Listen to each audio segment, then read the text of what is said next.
What's up, Dark Carnage? How you doing, man? Good to see you. How you guys doing, man?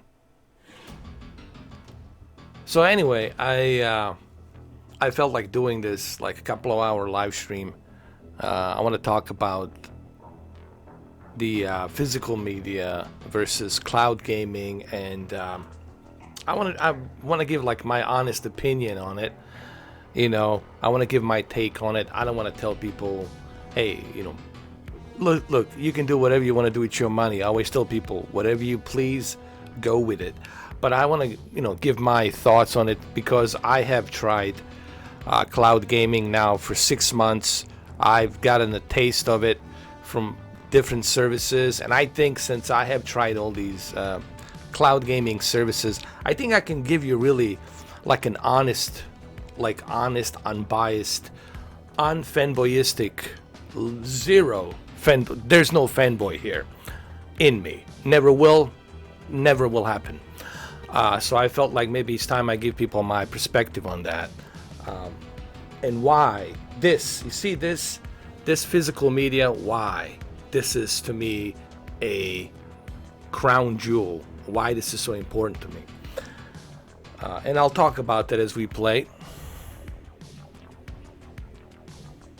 You know what I mean? I don't know if I have the energy for the Arnold, dude. I don't think you're going to like me in these 2 hours because, dude, I really don't have the energy for Arnold, man. I'm serious, dude.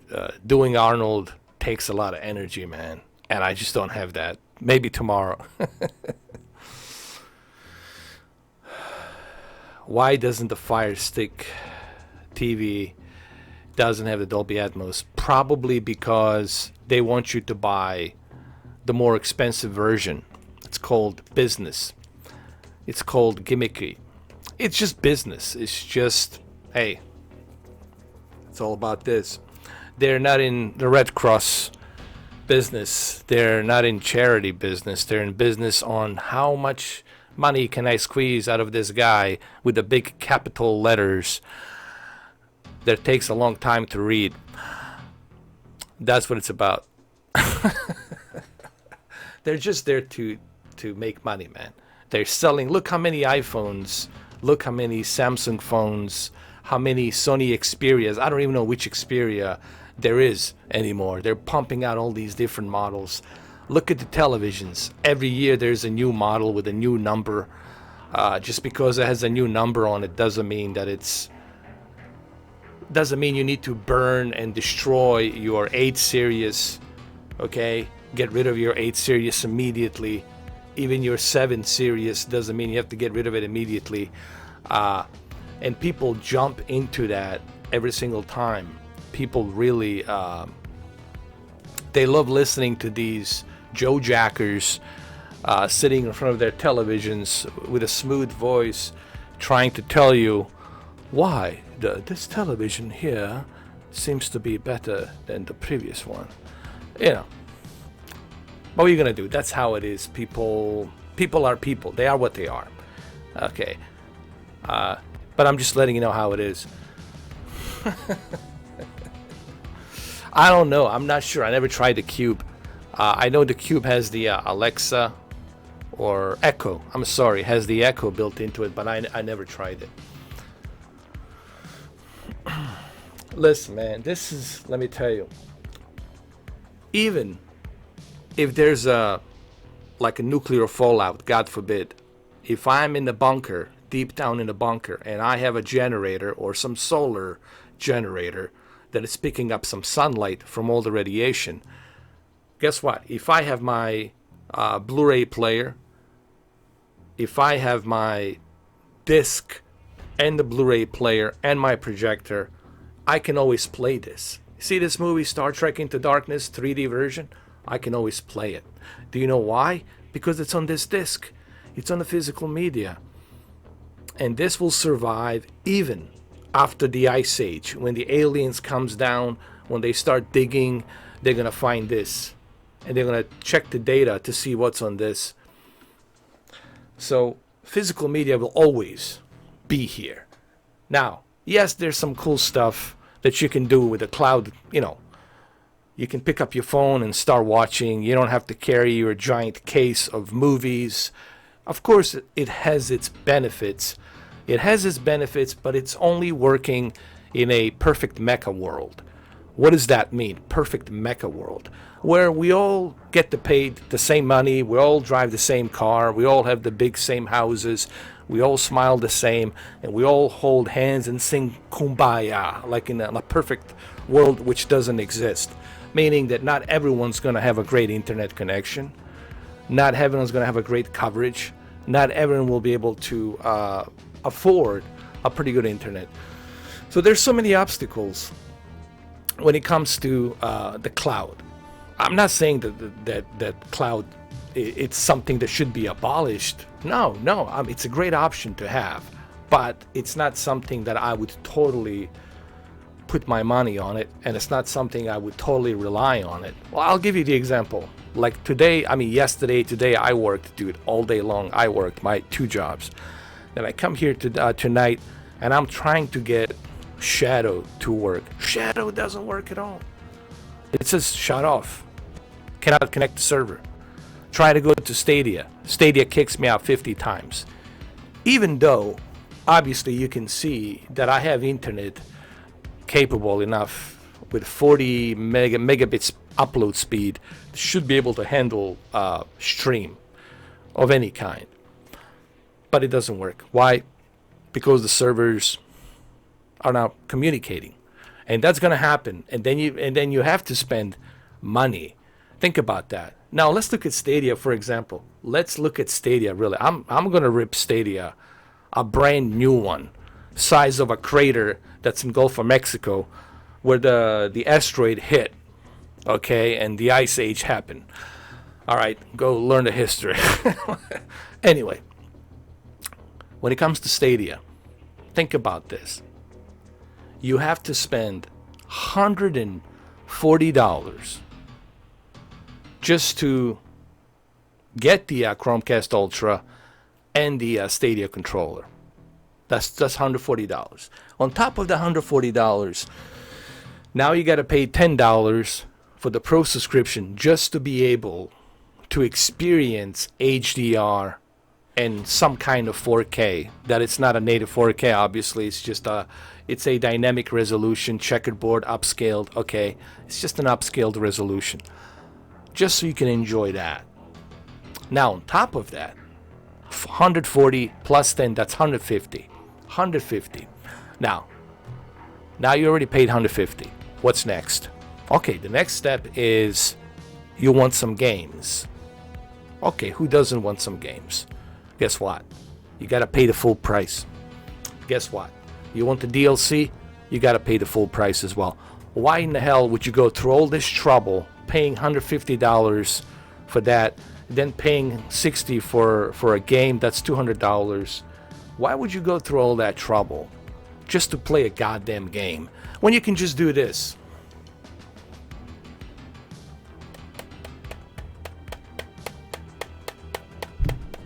Phil Harrison, can you hear me? Is there an echo? Common fucking sense. Now, a lot of people are going to say but you said some positive things about Stadia. Dude, what's going on? All of a sudden now you're turning on Stadia. No. I said that it works. Okay? The reason I went after Yongya and Dreamcast guy is because they were lying. They were saying that it didn't work. They were saying that the Chromecast Ultra is overheating. They were lying. Okay? I'm about the facts. Okay? I did criticize Stadia a lot. Actually, I probably criticized Stadia more than anybody all combined. So I don't want to hear it. But I do give the credit where credit is due, and I don't like when people lie when something is not true. Okay, regardless of how much you hate the service. So that's what that was all about. What's up, Alan? What's up, Liam? Mihailo Illich. How you doing, man? One option is to have also a backup on the disk drive. Yes, I have that. I have a backup. I have 2 Seagates. One green, one black. They're both 8 terabytes each. They're both 8 terabytes each, and I got 16 terabytes all combined. And I back up all my data. Same thing with my Xbox, PlayStation, PC, all of that stuff. It's backed up. Same thing with my movies. I have this thing called Jesus Christ, what was it? I forgot the name of the software.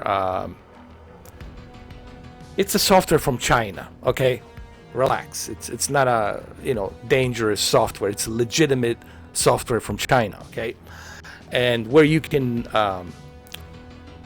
burn your movies and store them onto a hard drive. Dude, I have 3 stacked up 10 terabyte Seagates hard drives where I have burned all my movies, just in case I lose the disc, just in case one of my discs gets scratched and I lose it. Let's say I lose it and I can't find it. Shit happens, right? You just can't find some shit.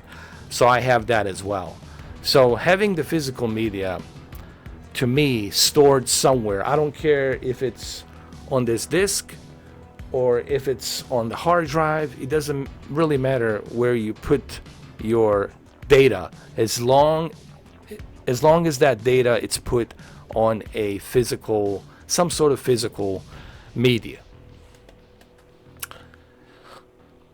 I'm doing good, man. I'm doing good. It's just been busy couple of days. Been trying to play some games, man. I've been trying to catch up on a lot of things. It's just, man, don't have enough time to catch up on all of this. What's going on next week? Believe me, if I could get the fiber, I would go with the fiber. But the problem is the fiber is not available in my area. Meaning they would have to, either I would have to move to live somewhere where there's a fiber. You know what I mean? Is coaxial good? Coaxial cable, it's an old technology.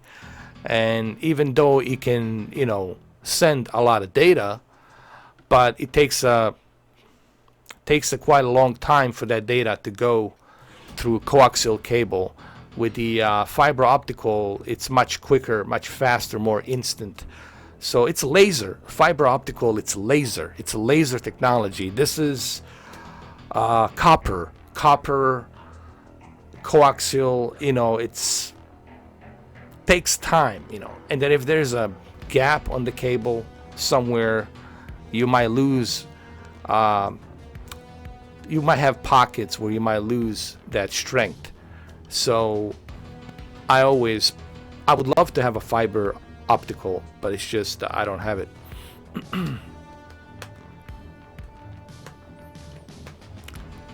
Next week, Xbox is showing serious games. Cool, man. I can't wait for that. When is this? Do they have the official date when that's going to be? Because I want to live stream that, man. I definitely want to see that. I just hope that it's not in the hours when I'm sleeping or when I'm working. I just hope that it's at the time. You know what? They should always do it a Friday or Saturday. All of these events should be on Saturday. Because some of us are essential workers. Essential workers. Do you know what the essential workers means? So you can have electricity, so you can have internet, so you can have a running water, so you can have a paper towel. That's what the essential workers are. The list goes on and on and on. That's what they are. You need those essential workers. If you don't have essential workers, guess what? You have a purge, end of the world scenario. Okay? So you need essential workers. So not all of us will have time to watch that shit. I hope they do it on Saturday where some of us are off, where we can watch it. Because if it's on Wednesday or Thursday, that's not good for me, man. So I hope that they do the demo of the X Series X games. I hope they do it on Saturday. And I think Saturday would be perfect, man. What's up, Mr. Urban World? What you think about Stadia being free? I think they're just trying to attract more people because they're hurting and they didn't really, they had a rough start. Let's be honest. Stadia had a terrible start. The worst nightmare. Everyone's worst nightmare. If it wasn't Google, if it was some company, small company, they would have quit immediately. But because it's Google and they have the wealth, they have the means necessary to support themselves, they were able to hang in there. But of course they hurt. Of course they lost a bunch of money on this, for sure. And they probably pissed off a bunch of investors, and some of the investors probably pulled off the plug. So now they're trying to make up for that. And now they're using this COVID-19 as a great excuse. Oh, everybody's at home, let's just give it a free, give something free that should have been free from beginning. That should have been in beta in November. Something that should have been free in November. And also, they should have included a monthly subscription to access all of the games. Here's what I don't understand. Here's what I want to say about Stadia. And here's really what I don't get about Google. And here's what just boggles my mind about Google. Any cloud service should be something like a Netflix or Amazon or Hulu, where you pay a monthly subscription and you have access of all the games. Then you have a value. Then you have a great value, because you're just paying $10 a month. That's $120 a year. And for $120 a year, which is price of 2 games, you get to play hundreds and hundreds and hundreds, thousands of games for that monthly subscription. Why didn't they do that? Why don't you do that, Google? And I guarantee you'll have your success, because then people will look at cloud gaming as a great option, as not a mandatory, but a great option to have as an alternative option to play games. Okay? That's what cloud gaming should be. Just like movies. Just like, look at movies. Look at Netflix, how many movies you can stream. Look at Amazon and how many movies you can stream there. Look at, for example, Amazon Music, how many songs you can listen to there. All of these cloud services, they're all subscription based. Okay, nobody wants to. Let me give you a great example. Imagine if Netflix starts charging for their brand new movies. Okay, you want to watch The Extraction? You have to pay $15. Guess what? Nobody would watch Netflix ever again. They would cancel that shit faster than you can say jump. And they would lose. So I don't understand Google's strategy here. I really don't get it. I know they have their base.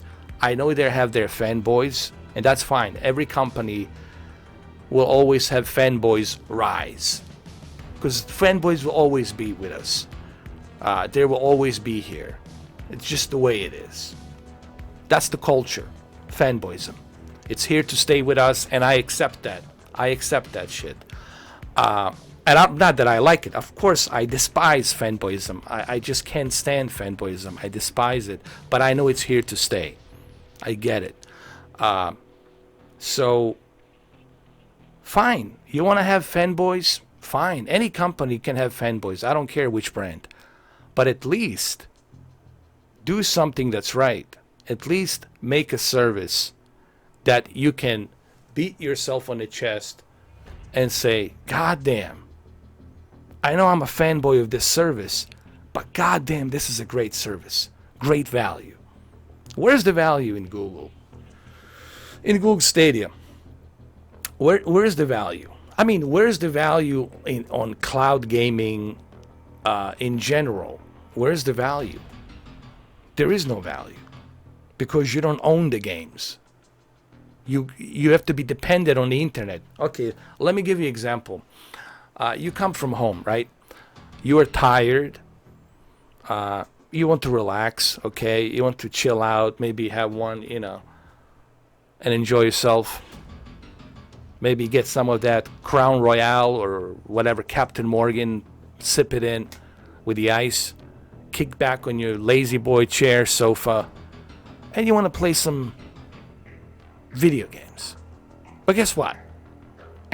You can't. Why? Because your internet, it's shitty, it's not stable, and their servers are overloaded and they're not stable. Guess what? All that money you spent on those games on Stadia, you cannot play them. So where's the value? There's no value. Here, guess what? With this son of a bitch, there's always going to be value. Because I can always play this game. Do you know why? Because it's on my hard drive. It is on my hard drive. Physical media. And I don't have to be connected to the internet to play this game. I mean, to play online, which is the servers, fine, multiplayer. But I can play this offline if I want to,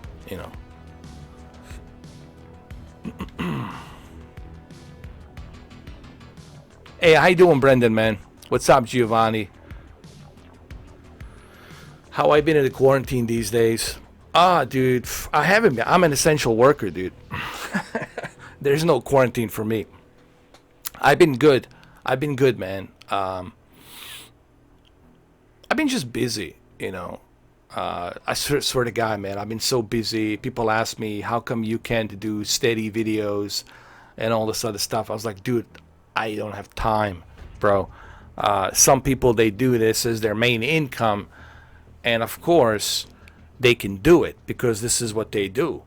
I don't have time for that, man. Sometimes I try to manage certain days. Believe me, guys, I don't have to do this. I don't have to do the YouTube. People should understand that. This is not my bread and butter. Never will be.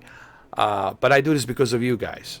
So I try to come on here, talk about some stuff, entertain, do some entertainment.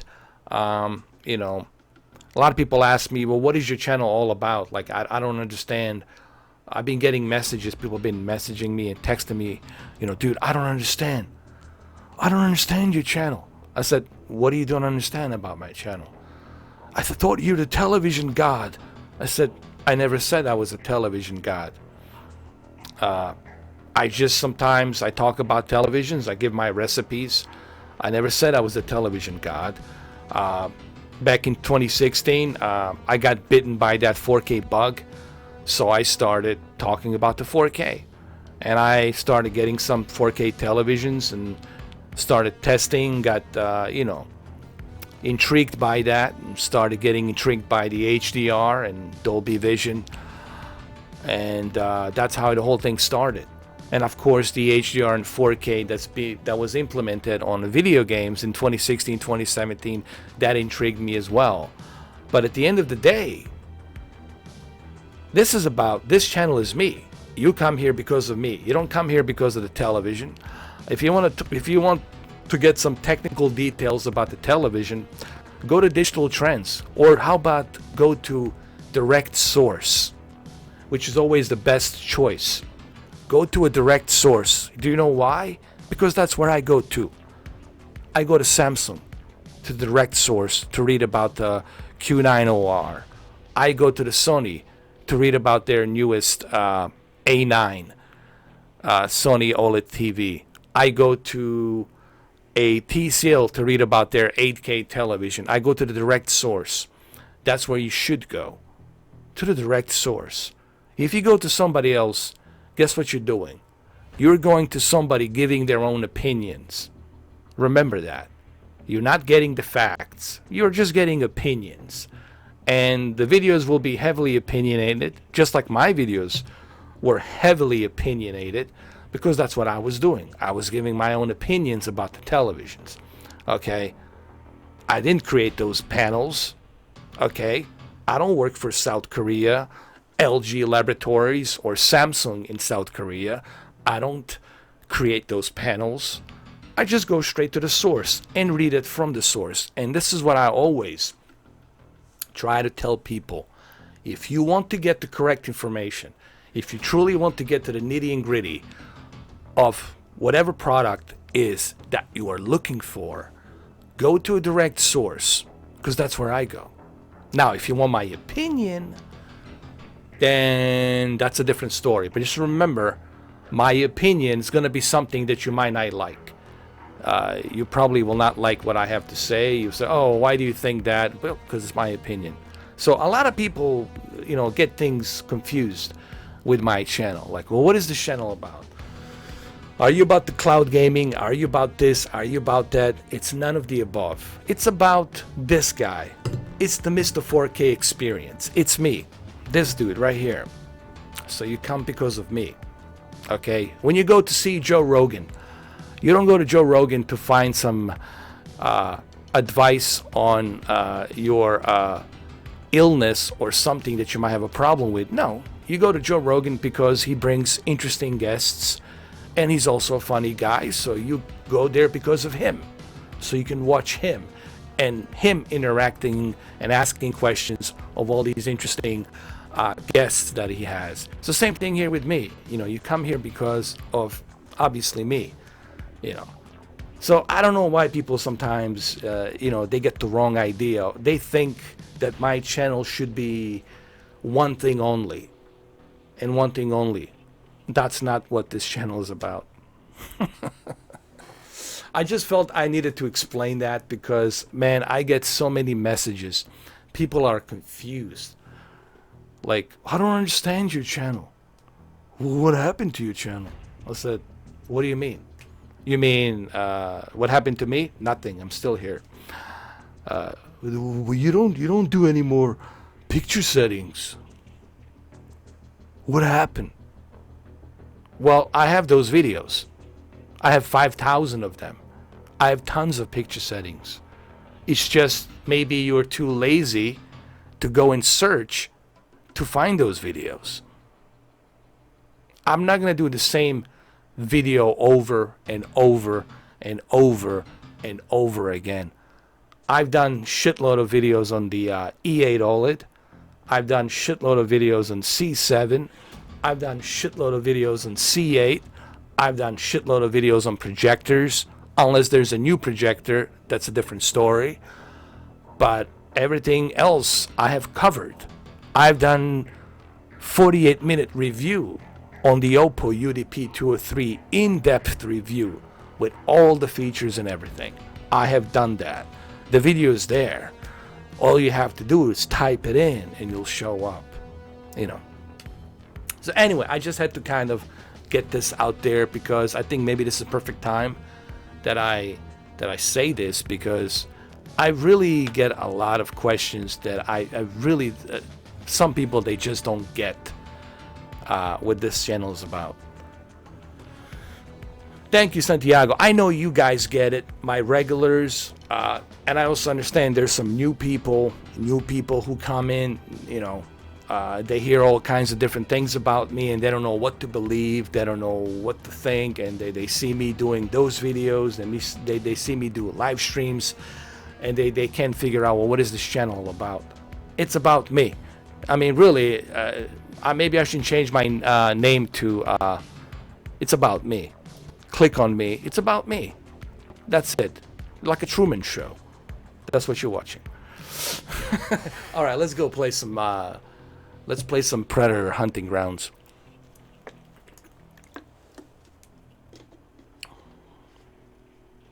Sorry for the half an hour introduction, but I just felt I needed to explain this because I do get a lot of these questions. And people ask me because they're confused. It's like, I've seen other channels. Your channel is just, dude, you're like a phenomenon.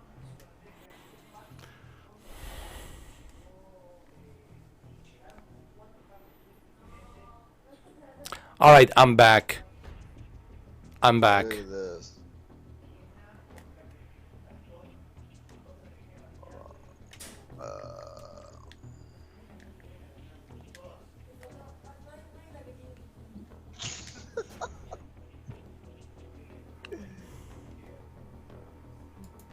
funny. If you don't know it's coming, you just kind of glancing at it. Yeah, me, Joe. Yeah, I've seen a bunch like that. But yeah, it catches you off guard and makes you jump. Yeah. Oh my God, 100? Nah, this is This too is long, about man. This is too long. I'm not gonna wait 100 seconds. It's ridiculous.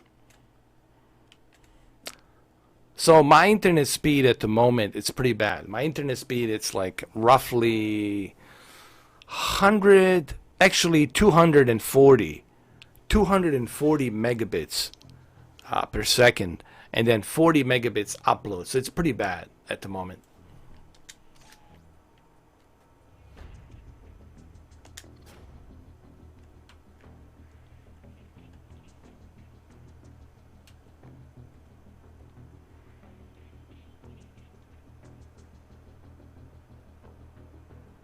Really? Creating a portable PlayStation 4 through Shadow. But how are you going to do that? I mean, unless you're thinking about using a PlayStation Now through Shadow. That's like the only way. Actually, that's not a bad idea, dude. That's kind of that's creative, bro. You should definitely try that.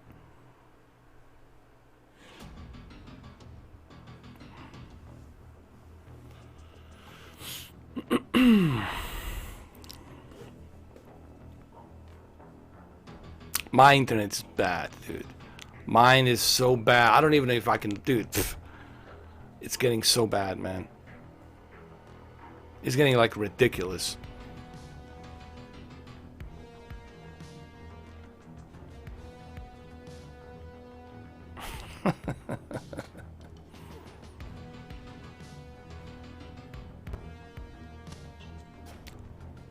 Guerrilla forces have established a communications outpost in the area. Standard op. Eliminate the guerrilla threat, destroy their communications capabilities, and set up our own surveillance package. Well, there you go. Eyes open and an ear to the ground. I would love to see a video of that, man. That'd be kind of cool. Hey, MUW, bro. If you can do that, man, that'd be awesome.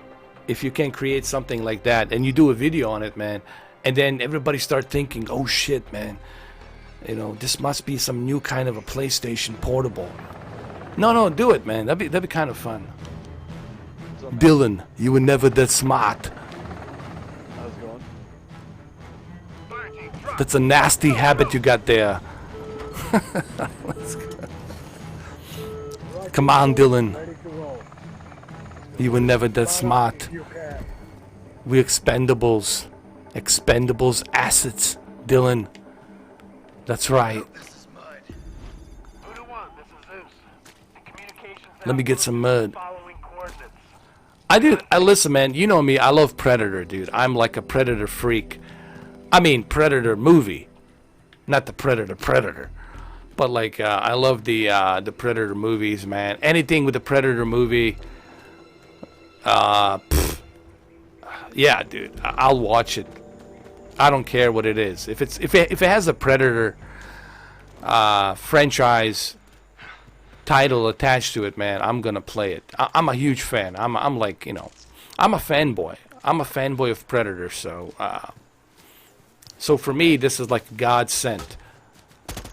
But I also understand that not everyone is gonna be into this game. That's fine, you know.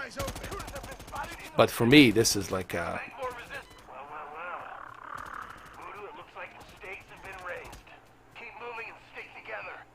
I see him. He's out there.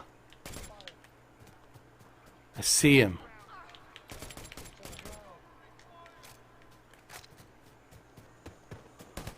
Dude, he's right here. Hold on.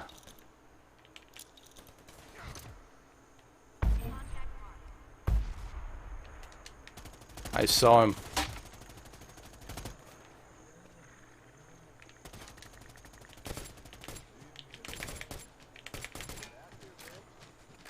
The graphics are nice, actually. It's like Call of Duty graphics. Seriously, some people say, oh, dude, I don't like the graphics in this game. I was like, dude, it's pretty darn good, man. Mud up, squad. Come on. Pancho, Billy, move over here.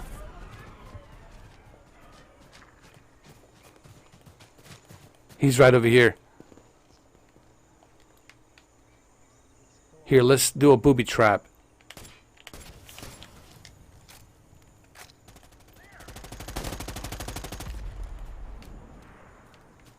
Oh, he's right there. Uh-oh.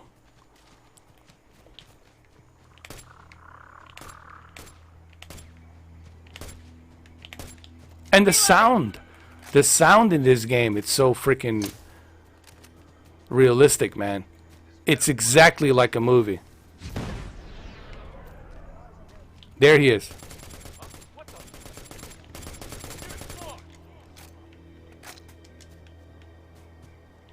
There he is. He's walking. Here we go. Hold on. Stick around. Not seeing any progress, fire team. Remember your mission. There he is. He's right there.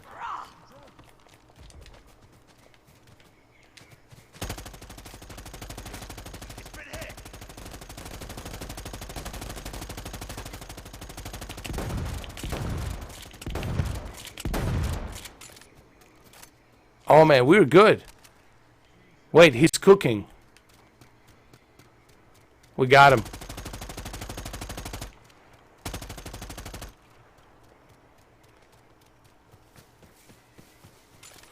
Really? It's released? I didn't even know it was released. You kidding me?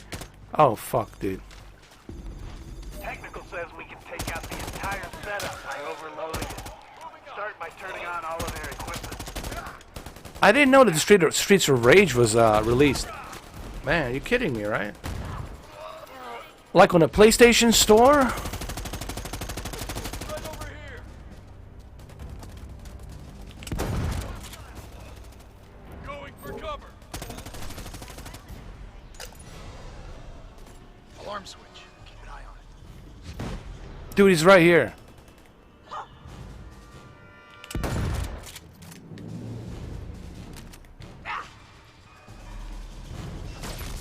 Kill this fucking thing.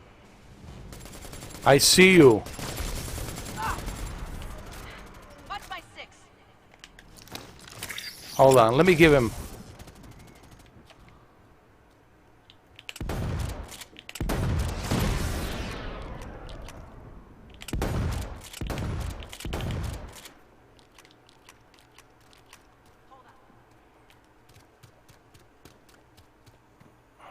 Oh, digital only? That's fine. I'll have to pick it up. How much is it? How much is the game? By the way, I might pick it up on Steam to try it through Shadow to see how it works. I'll probably get on the PlayStation, man. As the power builds, the shoddy wiring. I'm turning into a PlayStation fanboy. Slowly but surely. Slowly but surely. Oh my god, here we go.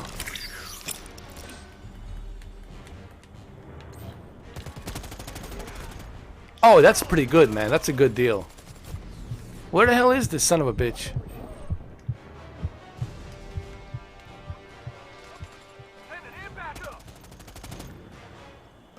Oh, he's up there.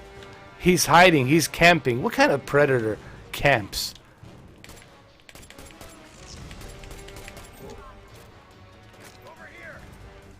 A camping predator.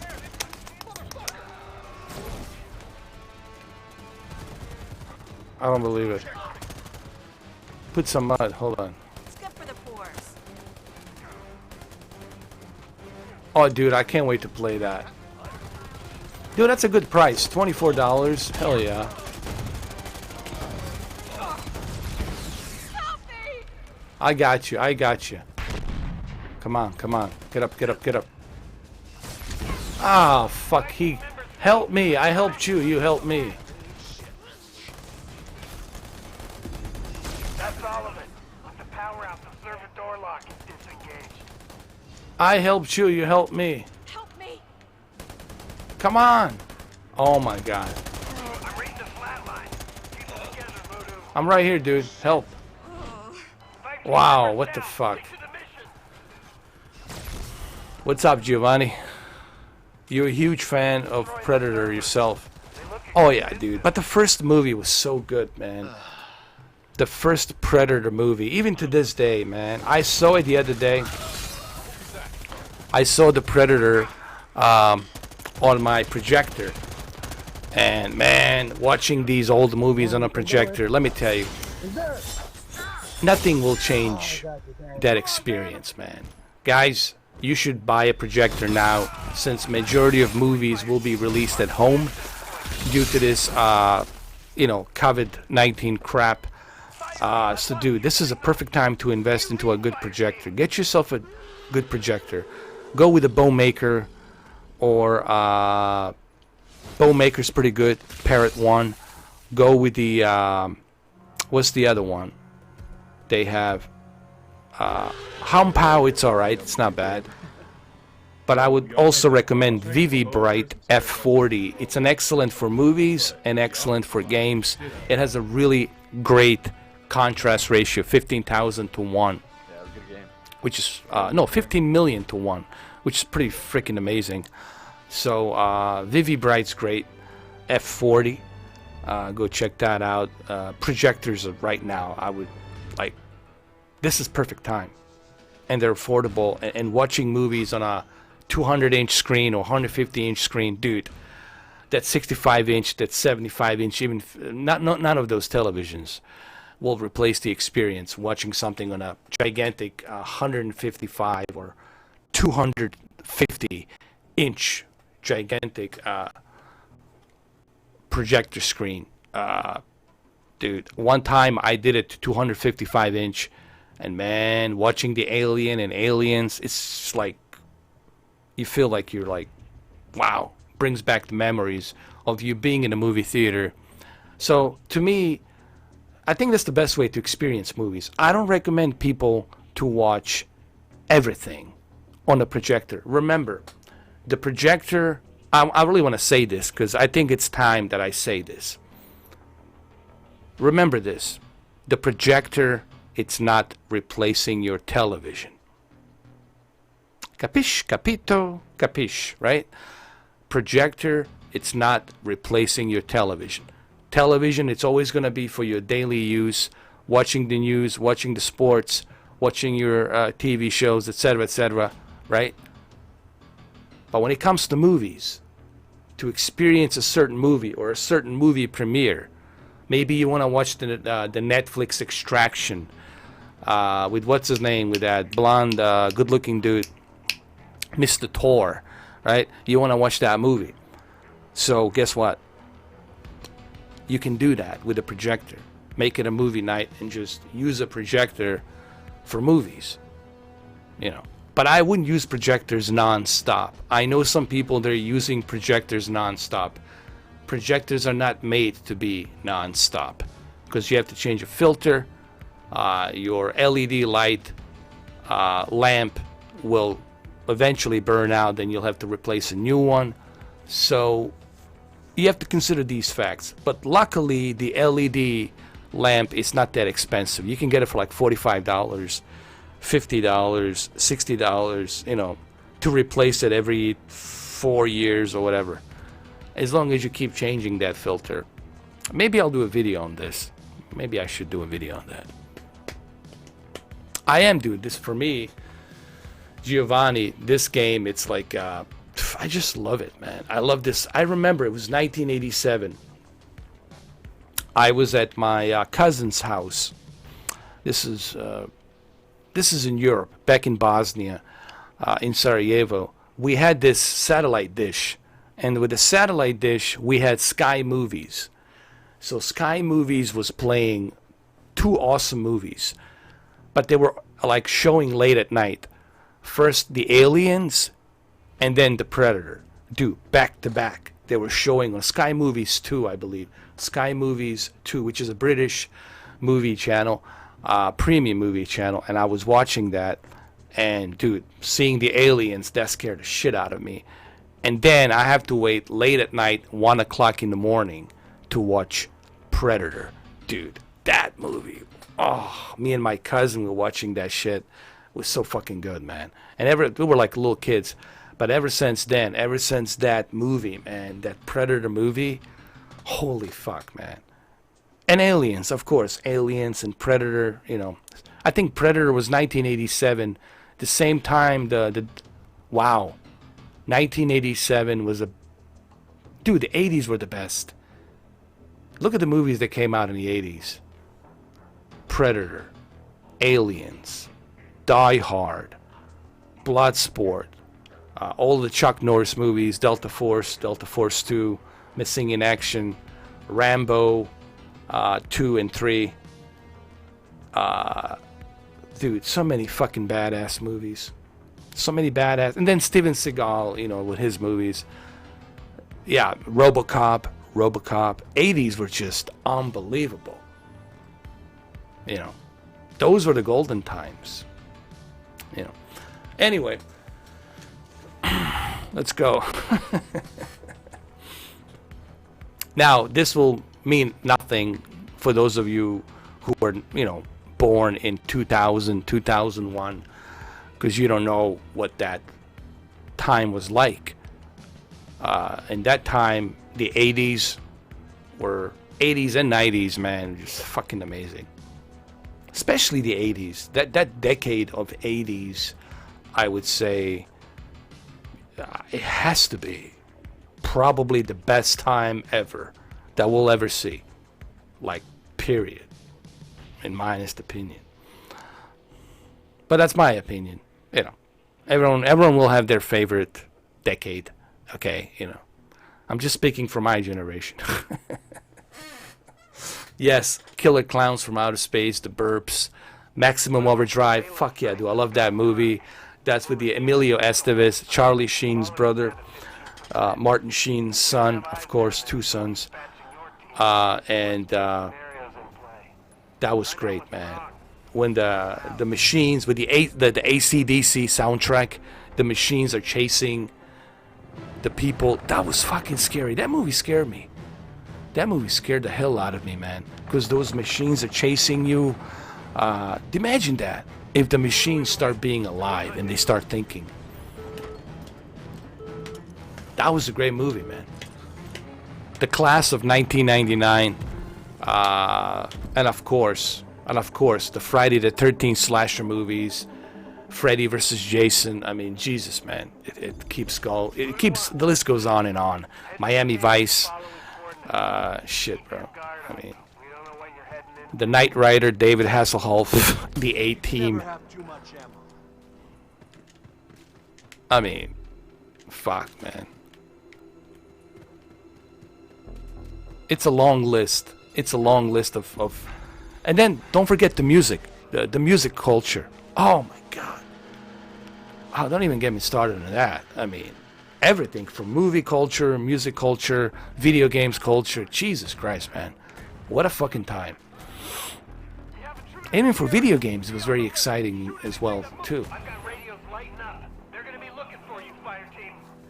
I got you now. But this only will mean something to me and people who, you know, grew up in that era, in that time. Now, if you're a millennial, then this doesn't mean shit to you. It's like I'm talking an alien language. But for me, personally, that was the best time, you know, period. Yeah, without a doubt, man. We'll never see that again. I know I'm a dinosaur. Look, I accept it. My expiration date is coming. I'm a dinosaur. It's okay. It's good. It's fine. I don't want to live forever. Dobro sam, kako si ti, Envy? Što to ti tako rano usto? Koliko je tamo sati? 4 a.m. Or maybe you live here. I'm sorry, my bad. I keep forgetting that, yeah, there's Serbo-Croatians, Bosnians living in America, of course. Yeah. I keep forgetting that. Like, come on, man. Doesn't mean they're in Europe. I have them, all of them, dude. I got RoboCop. I've got... Oh, my God. I gotta run.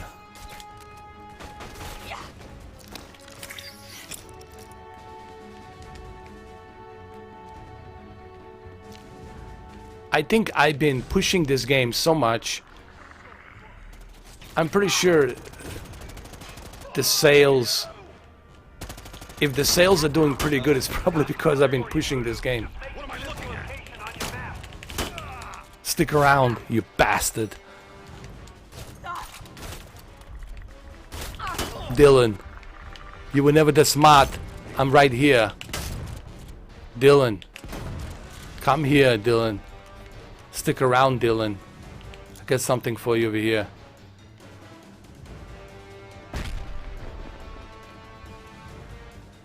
Where is he going? Something's got me.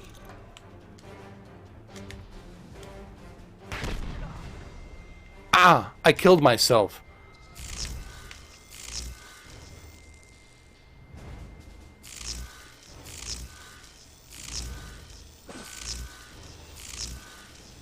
You bastard, I'm here. Kill me. I'm here. Kill me. Kill me. I'm here. Kill me, you bastard. I'm here. Rip my spine, you bastard. End me now. Do it. Do it. Do it. Come on. Ah.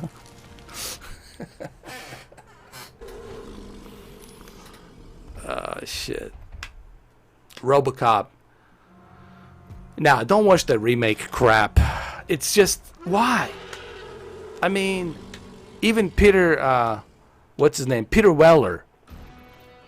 He says, why are you guys doing this? I think he sent a message to Sony. I said, hey, Sony, why are you doing this? Why? And he told him good luck. Like, he did say, hey, why are you doing this? You can't, you know, there's an old saying, don't fix it if it ain't broke. There's a reason why this movie is classic and cannot be touched. Why are you doing this? And guess what? It was exactly what we all predicted. The movie flopped. The movie was almost forgotten. I mean, no one even remembers it. No one even remembers that Gary Oldman was in it. Oh, really? Gary Oldman was in it? Oh. I somehow missed it. Look, man, there's a reason why these movies are classics. You can't recreate Scarface. You can't recreate the first Godfather. You can't recreate the first Rambo. You can't recreate the Bloodsport. You can't recreate all of these movies, man. You just can't touch that shit. That shit is sacred. They call it classic for a reason. It's a sacred shit. So don't touch it. Hollywood. Don't be stupido. Don't be an idiot. Don't touch that shit. Do something original. Push the envelope. Leave those movies there. They're classic. There's only going to be one Scarface. There's only going to be one E.T. There's only going to be one Jaws. Come on. They need to stop messing around with these classic movies. Leave it alone. Leave it where it needs to be, in a classic Zen. Meaning in a peaceful cocoon of classics. Let it rest there.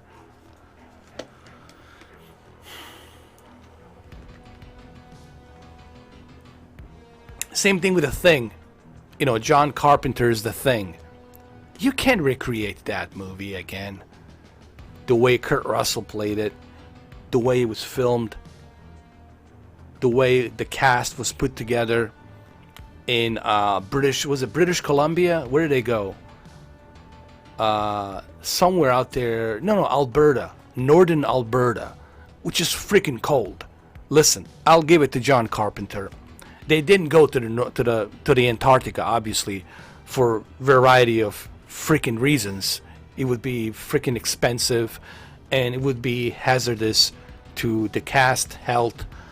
And I'm sure John Carpenter would never put the actors in that kind of jeopardy to fly them out to the Antarctica. So what he did, he flew them to northern Alberta in January. Guys, northern Alberta, North Alberta, which is a Canadian province, in January. It's pretty fucking cold. And so that really set a pretty good atmosphere for them to build the set in northern Alberta in Canada during the January back then in the 70s. So what John Carpenter has created with that movie that cannot be recreated, dude. That's classic.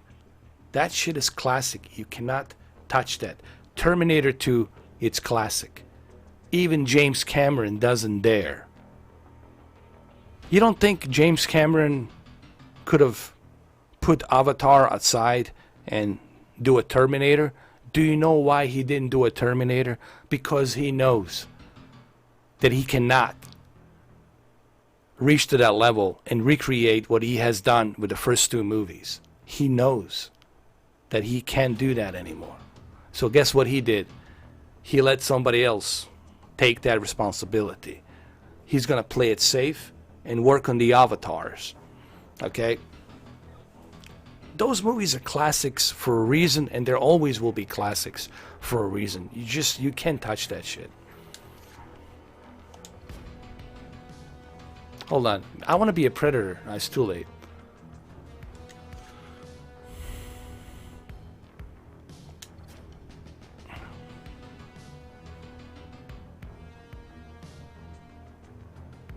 Oh, The Twister was great, man.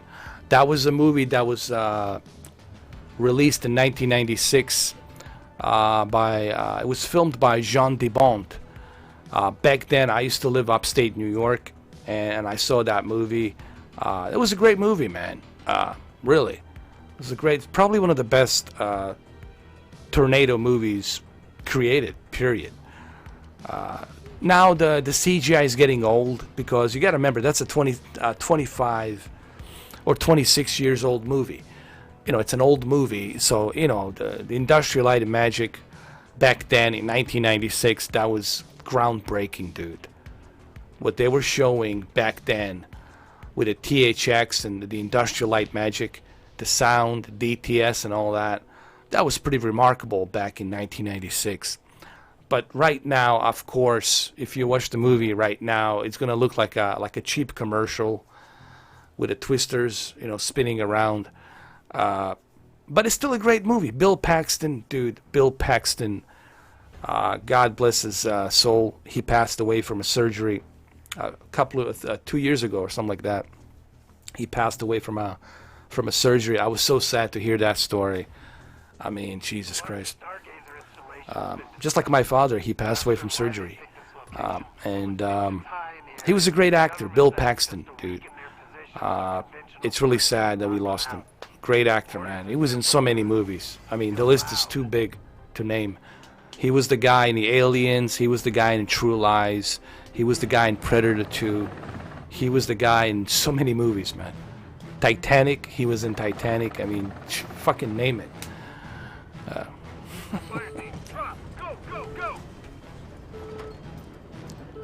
Nah, thank you. He died of cancer. He had colon cancer, and he was like at stage 3. I already knew when I went to see him in the hospital. He knew. That's why he wanted me to be there in the hospital with him. He knew that this is his last surgery because he told me, you know, I'm done. It's stage 3, and they already did like 3 or 4 surgeries, and they were using radiation, chemotherapy. Nothing worked, and he knew that this is it. You know. But yeah, man, cancer, it's no joke, man.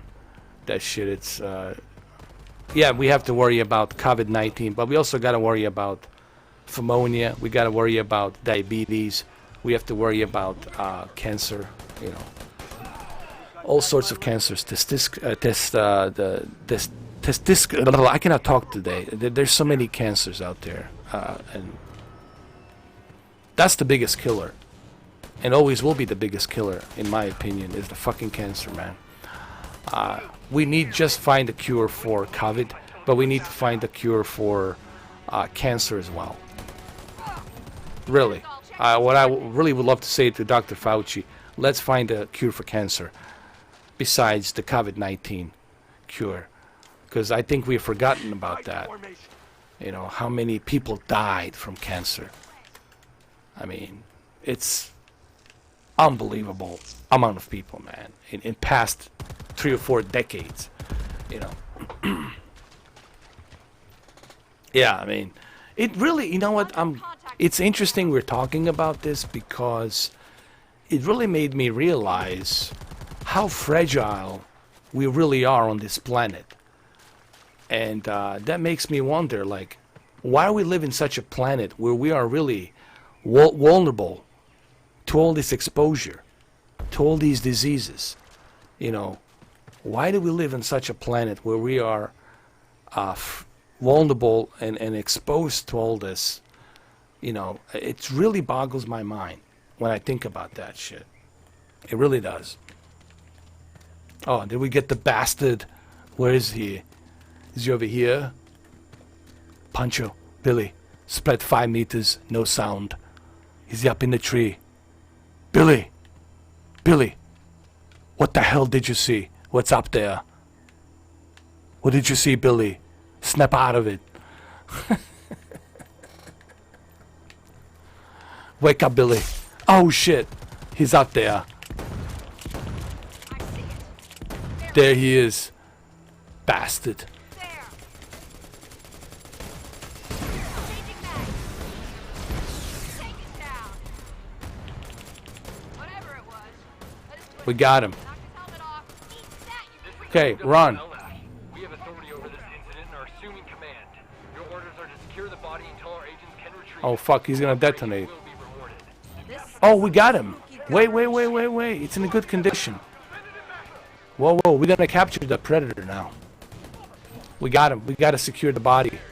There he is. I told you, you bastard. I got you, you bastard. Shake the booty for me. It's in good condition. They're gonna pick him up.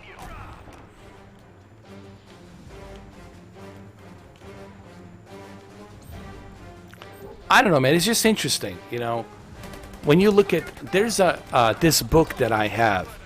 It's like an encyclopedia of all these diseases that are out there, and just how vulnerable we as humans are living on this planet to all these diseases. I mean, don't you think if we belong to this planet, don't you think we should have a better for the pores. living conditions? It makes me wonder about why are we here on this planet? Is this really our planet, or is this somebody else's planet that we just terraformed? You know, all this shit goes through my mind. It makes me wonder because we are so fragile. It's not even funny. It's fucking unbelievable. The amount of shit that can kill you out there. The amount of shit, from little insects to all kinds of shit, dude. Unfucking believable. The kind of poisoning plants and whatnot, dude, really makes me wonder, do we belong here? It's like Georgios Tsoukalos says, it makes you wonder. I'm not saying that we shouldn't be here. We are here, and we have adapted this oxygen level and O2, but it makes you wonder, like, what the fuck, you know? You look at wilderness, dude, you're getting fucked in wilderness. If you do not know how to survive, how to discipline yourself, you are going to not survive in the wilderness. Guaranteed. So, and think about that. People say, oh, go with the nature. What do you mean, go with the nature? Dude, nature will fuck you up. Nature will destroy you. Because you're so fragile. You know. And the only thing that keeps us where we are is our brains. So we can think and create technology. Honestly, without technology, bro, we wouldn't be able to exist here. The only thing that keeps us here is technology. We have this technology, we have this weaponry, we have all of these tools that helps us evolve and progress. But man, without this technology and all these tools, no fucking way we survive, man. Just not happening. Oh yeah, that's true, Mr. Urban World. That's true. I want to be look, everybody wants to be a predator. Look at this, man. Look how many people are waiting to be a predator. The wait time, it's 4 minutes and 52 seconds.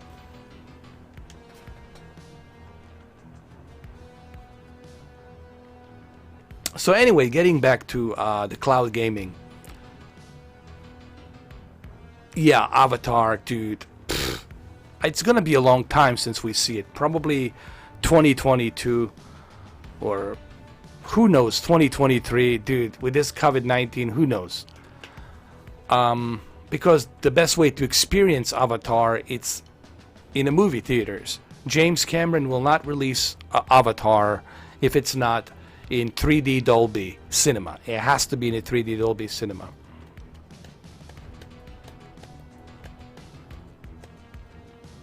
I'll be happy if I see Top Gun Maverick. You know, if they release an IMAX version of Top Gun Maverick, I'm okay with that. Hopefully they'll release a IMAX version of Top Gun Maverick. But anyway, getting back to the cloud gaming, because that's what I really wanted to talk about with you guys.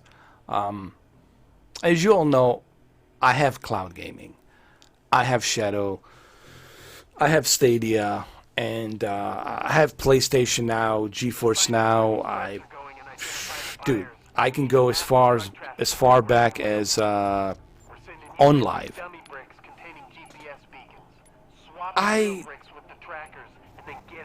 have nothing against the fact that the cloud gaming exists. I think it's cool that you can take your phone with you. Well, duh, you're gonna take your phone with you. And that you can play these games out there, wherever you are, on your phone, if you have a stable internet connection. But here's the problem. Are you gonna really have that stable internet connection? Because let's be honest, guys. Like I said earlier, if we are living in a perfect mecha world, where everybody's got an excellent coverage everywhere they go, where everyone can experience the same thing, that's not the case. Okay, not everyone will have the same experience with the cloud gaming as you are, because I don't know, because you have a great coverage. Maybe you are in the area where there's excellent coverage on both 5G, 4G, okay, or you live in a place that has an excellent fiber optical internet. So for you, obviously, cloud gaming, it's no-brainer. You know, you enjoy it. That's fine and dandy. But what about the rest of us? What about everybody? I'm talking about a regular Joe, regular Mary, regular everybody living in the suburbs, living in a not so nice areas. Okay, we cannot forget about them. Okay, they live in the poor conditions. They don't have the greatest internet, and are they going to be jumping on to, and this is a middle class. I'm not talking about just poverty. I'm not talking about the poor. I'm talking like there is no middle class anymore. People say there's no, dude, kiss my ass and call me Josephine. There is no middle class. You kiss my ass with that. There's either you have money, you're wealthy, or you're poor. There's no in between. Okay, so kiss my ass. There's no in between. So, what about them? What about the majority that's out there that doesn't have that, you know, great of an internet, and they can enjoy it? Well, guess what they're gonna go with? They're gonna go with this, which they should. And let's be honest. Even if you have a great internet, even if everything is running smooth, still, look at this. I'm not having any issues, any problems playing this from my console. Nothing can, to me, replace the console experience. You just can't, man. I thought about this. I was thinking about this, and I'm like, you know what? Maybe I was wrong about 2031. Maybe it's not going to be like that. Maybe people will say, fuck the cloud. We want this. We yearn for this. You know, we yearn for this. For physical media. We yearn for that. Look at the vinyls, LP records. Even though there's Amazon, there's, all these other music streaming services that's available.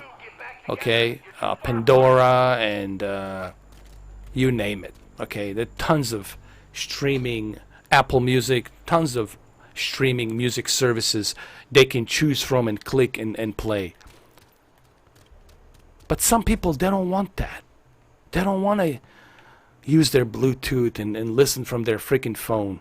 They want to look at that big giant LP record, that vinyl record. They want to look at it and they want to put the vinyl with a needle and they want to listen to that song while they're looking at the cover and the back cover of that big giant vinyl record, while they're looking at it and listening to the music. Maybe they want to do that while they're getting high and they're looking at the vinyl record, or they're drinking or whatever. So that's the experience that will never go away, in my opinion. That's something that will always be there, guys. Hey, Ernesto Vasquez, how you doing, brother? Yeah, good to see you too, man. I was seriously like debating what I was gonna do.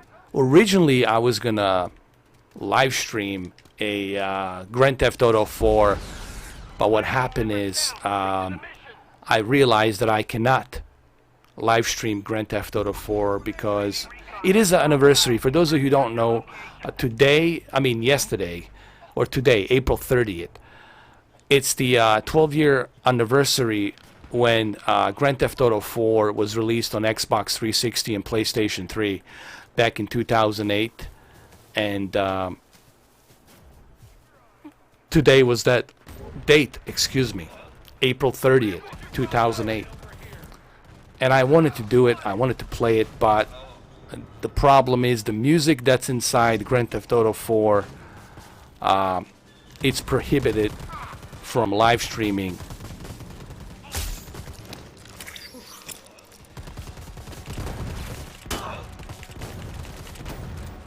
Same thing with the ebooks, man. Nothing can change. You know, reading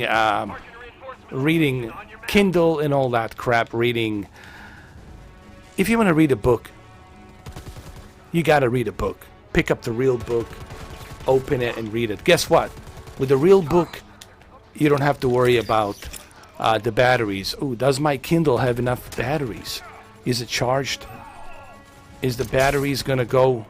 Is the juice gonna go on the batteries? Guess what? With a real book, you can read it forever. As long as you don't burn it. You know, if you burn it, well, it's a different fucking story. You did it on purpose. But books will last you forever, dude. As long as you keep them, store them somewhere on the bookshelf, you can always read those books, and nothing will change that experience either. So the books experience will never change. Physical media experience will never change. Listening to the music on your vinyl will never change. Oh, this motherfucker. He got me. So that will never change for me personally. You know.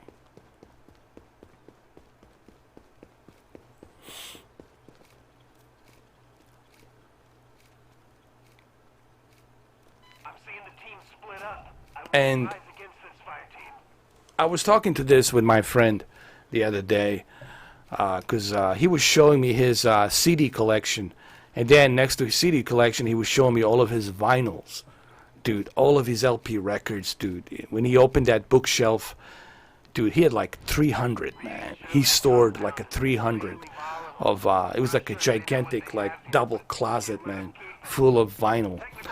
And dude, the stuff that he was showing me, the Pink Floyd, the Dark Side of the Moon, that has never been opened and is still there. He's got two copies. He's got the one that has never been opened and the one that's opened, and he's been listening to it. And then he's been showing me Run DMC from the old classic Run DMCs, even Tupac Shakur, some of the stuff he did back in the 90s. Dude, so much. Even he had MC Hammer in there, dude. MC Hammer. Hammer Time. He had that. He had, what else he had? I'm trying to remember the stuff they were showing me. All the David Bowie stuff was in there. Bro, it was so great to see that. You know, to see that and to look at those vinyls and just there's something about them, the way they smell, the way they look, and then putting it on the vinyl and putting the needle on and listening to the track, and it's just, man, you can't change that. You know what? Even my VHS cassettes, I look at some of my, I gotta do a video, I gotta show you the collection of my VHS cassettes. You know what, man? I think I have an extra VCR somewhere. I just would like to see what it's like watching movies on VCR, like to get that feeling again. You know, I know it's gonna feel weird. It's gonna feel kind of strange, but you know, just having that vibe. You know, not that I'm recommending that you guys go ahead and you know, watch your VCR. You shouldn't be watching movies in VCR, okay? Jesus Christ. But I'm just saying, you know, something about physical media. And you know what? Those VHS cassettes, I still have them. I still have the original 1993 Jurassic Park release. I have it from Universal. I have it. I have the original Terminator 2 release. I have it. I have the VHS cassette. Why do I still have it? Because I'm a collector, like a predator, collecting shit. It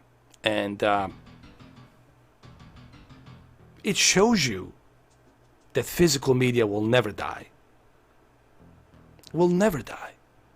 Even after I'm gone, even after you are gone, all of us are gone. And there is an ice age. And it's like the end of the world, it's ice age, right? And some other species, they come down here with their spaceships and they start looking around and start digging and digging and digging through the thick ice. And then they find a collection of all of these Blu-ray movies, Blu-ray discs, DVDs, LP records, CDs. And they look at it and say, holy shit, this is like the biggest, you know, like jackpot we ever hit. We're gonna find out everything we need to find out with what they listened to, with what they were watching, their culture, their books. Read their books, try to decode their words and meanings of their books and all that stuff, man. You know, I might do that video. As a matter of fact, dude, I might do that video, 100%. I'll be right back. Let me just, I gotta go just to grab myself a cup of coffee. I'll be back. I promise, guys. I'll be back. I just grab myself a cup of coffee. I'm coming back. I promise. I promise.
back. Is this working? What the hell? Oh yeah, it's working. It's working. I hope it's working.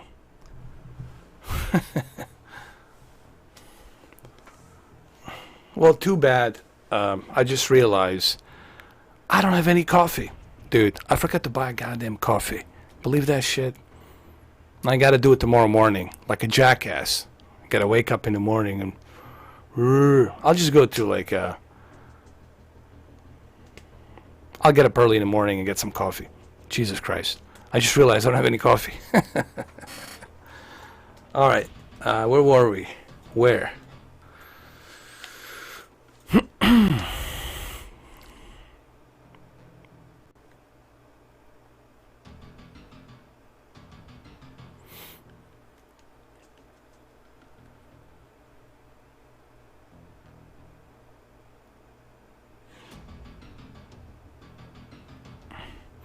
I like it because, you know, it gives me the fantasy. It gives me this fantasy to live out like in a movie, you know, where I can play part of the, you know, the special ops commander Dutch, to have to play like part of his team, you know, to fantasize like, hey, I'm part of a Dutch team. And we're going on this rescue mission to rescue the hostages. And then on top of that, while we're rescuing, while we're collecting the data, there's this creature that is hunting us, this predator. So it gives me that fantasy to live it out. So for me, I like it because, well, I'm a fanboy. If people want to call me a fanboy, they can call me a fanboy of the Predator movie franchise.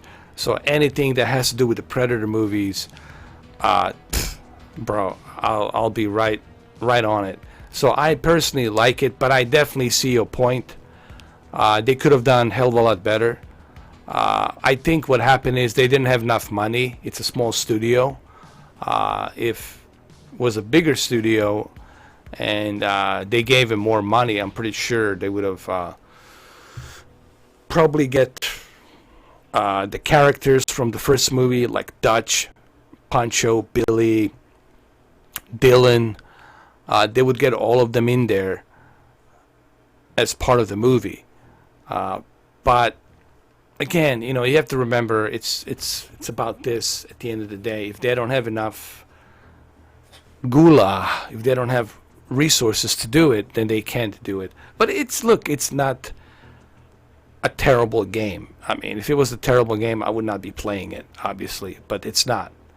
It's enjoyable. I have a lot of fun with this game. There's a lot of customizations that you can do. Actually, let me show you the kind of customizations I can do here. Like, you can modify your weapon any which way you want. You can have different shaders. You can unlock the different shaders. This is the one I like, the digital. But they do have the gray and a bunch of other ones that you can customize it with. They got different weapons.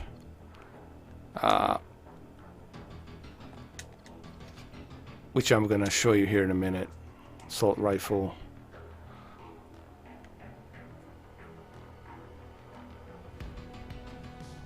This is level 51. This is the one that I want. This is a good one right here.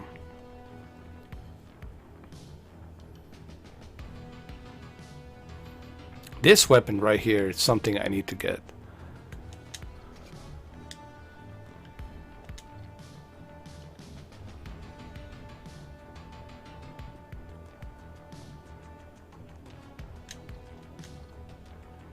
You can change the magazine, standard, extended. You can have different shaders, blue, brown, desert, green. So they got tons of stuff here that's available. This is a PlayStation exclusive one, which I really don't like this one, but I mean, there's stuff here that you can do. I'll go with the green. You can also customize your character's appearance. The accessories, helmet, hat. You got various different customizations. We'll go to Beretta.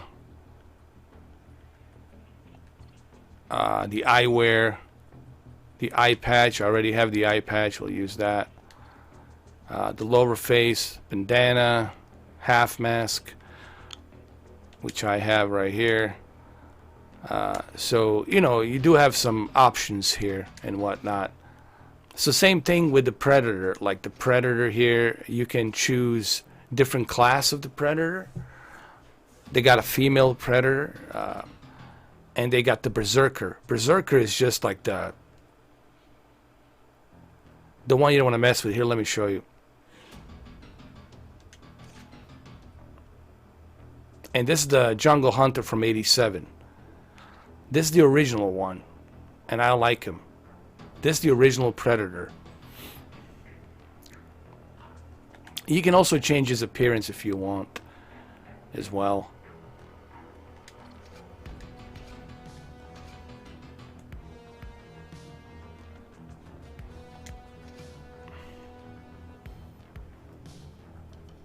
Yeah, look, I agree with you. But it's not really 60, honestly. The game, it's 40. The reason it's 60 is because they want to charge you for dynamic theme. They want to charge you for the 1987 Hunter, Predator.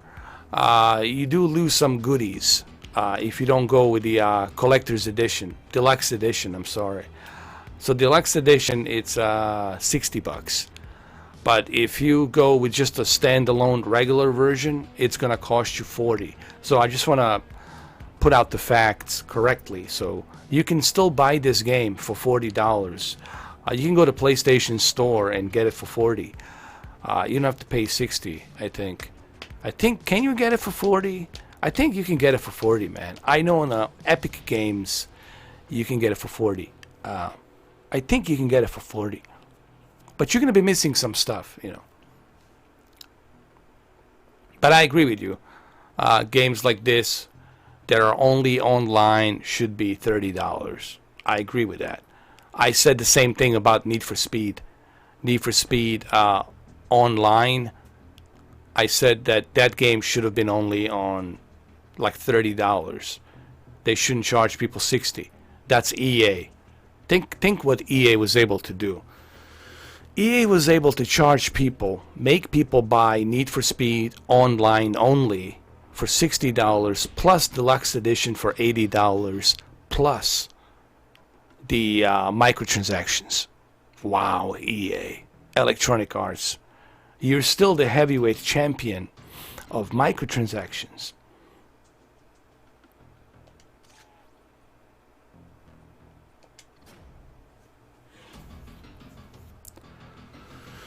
So yes, I heard on the news that Stadia will be getting a Electronic Arts. Electronic Arts will be joining Stadia. Is this a good thing? Well, of course it's a good thing. If you're somebody who is invested in Stadia, who plays a lot on Stadia, this will be a pretty cool thing. But let's be honest, majority of us play those games. I played FIFA. I can play FIFA on my PlayStation. I can play FIFA on my Shadow. I can play Madden on my Shadow. I can play Madden on the xCloud. I have other options. Are you going to make me... See, this is the thing that sucks about Stadia. You're going to make me buy and spend $60 again just so I can play it on your service. And that bothers me, dude. That bothers me about Stadia. They're making people pay again, for something that they already have. For something that they already have. Now they have to pay $60 again. You know what I mean? After the recent military coup, a number of important Why can't they just do a subscription-based service where you pay a monthly subscription and you have all of those games? a buyer accessible. You can access those games. All you have to do is just pay a monthly subscription. Why don't they do that?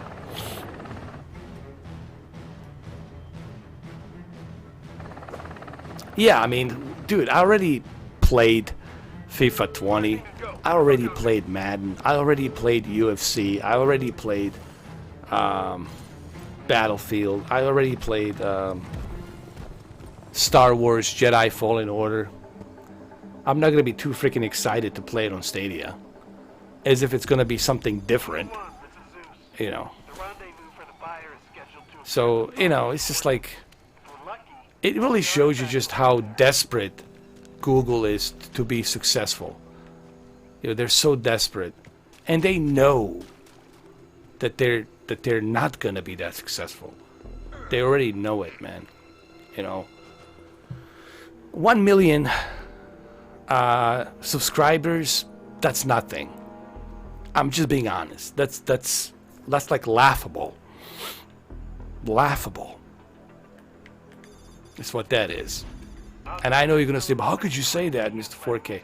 I can say that because when you look at other consoles, when you look at other services, it's laughable. Whom you gonna play? Like MotoGP, here's a good example. I wanted to play MotoGP online with other people on a multiplayer. Guess what? No, nobody there. Nobody there. Nobody's there I can play with. Nobody's there I can compete with. Nobody's there. Mud up, So, squad. what was the point? What's the point of having a MotoGP on the Stadia if I cannot play multiplayer with anybody? Why? Because there's nobody there. Nobody's playing MotoGP on Stadia. They're playing MotoGP on PlayStation, Xbox, and PC, of course. Yes. Voodoo 1, you have hostiles in I guarantee you'll find more people on Nintendo Switch playing MotoGP than you are on Stadia. Stadia, yes, it works. And I said that. Yes, it works. The HDR look nice. 4K is decent. It's not like it's going to blow you away because it's not native 4K. It works. I have no issue with it. From a technical aspect, it works. I always said the Stadia works. And I have no problem based on that notebook, the remaining relics have been sealed for with Stadia. following coordinates. From a technical aspect. But when you look at the value, you really are not getting any value, man. Organic camo. You can't even refund the game. How? Where? Dude, they're misleading people. I went to the Google Play Store. Pfft, the only thing you can return is the hardware that you bought and the applications that you bought from a Google Store on your Android device. But you can't really refund the game on a Stadia. Find that crate. It has to be here. If you think it's difficult to refund the game on PlayStation, bro, it's impossible. Hook a transponder. It's impossible to refund the game on Stadia. On PlayStation is difficult because you have to wait for a phone call. You have to wait for them to let you know. You have to wait 7 days till they send you an email. Oh, we're sorry, or you don't qualify for the refund. With Stadia, you can't even. It's impossible. Like, it's non-existent. Their refund policy for Stadia, it's non-existent. I'm just letting you know, just so you know what you're going to be getting into if you're thinking about jumping into Stadia. I just want to kind of lay it out there for you, just so you know to be prepared. I don't care what the fanboys tells you. They're going to tell you all this nice and dandy stuff, but I'm telling you the truth. Brother, good luck you trying to refund the game on Google Stadia. It ain't never gonna happen. Maybe if you go and jump through the hoops and finally get in touch with a human being with Google, good luck with that. But other than that, it ain't happening. You are not refunding shit on Stadia. This better work.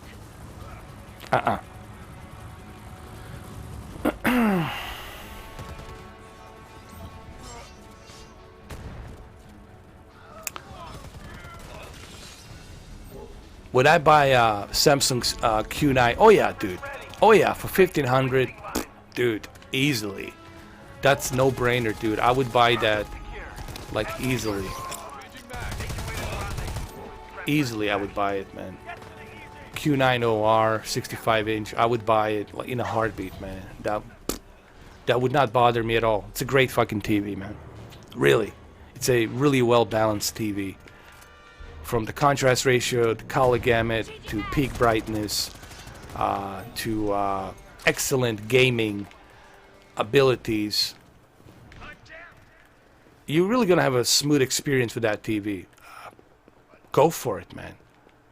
It's excellent for gaming. Hope this is mud.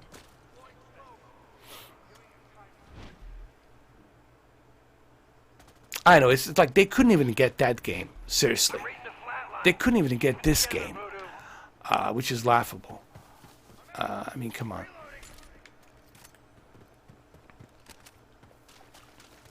I mean, look, I still have my Stadia. I mean, I have it. You know, just because I complain about it doesn't mean that I'm gonna get rid of it. I mean, I'll still keep it just because I love gaming, dude. Okay. To me, it's not money's not an issue. Money to me comes and goes. It's like weeds. You pull one out, another one grows. All right, money comes and goes. So I'm not like, you know, having sleepless nights. Oh, I spend money on Stadia. You know, I don't give a shit about stuff I spend. Everything that I spend my money on, I enjoy it. Okay. What I'm simply saying is that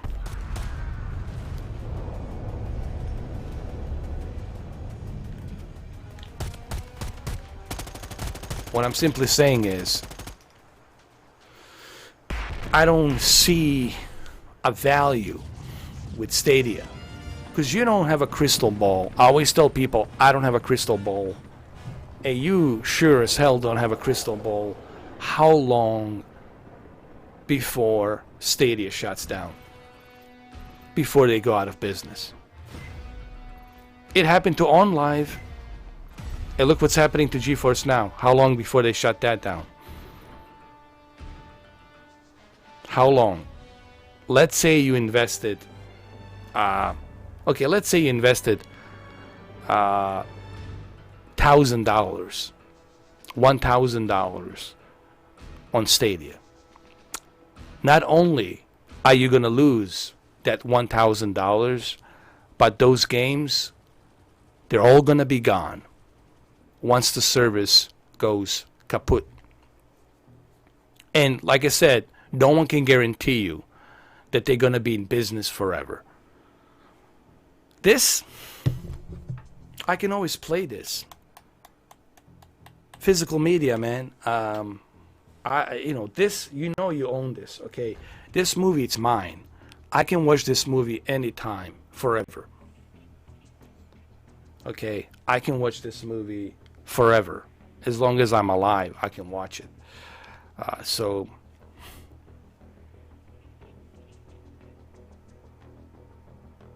Well, look, at least with the OnLive,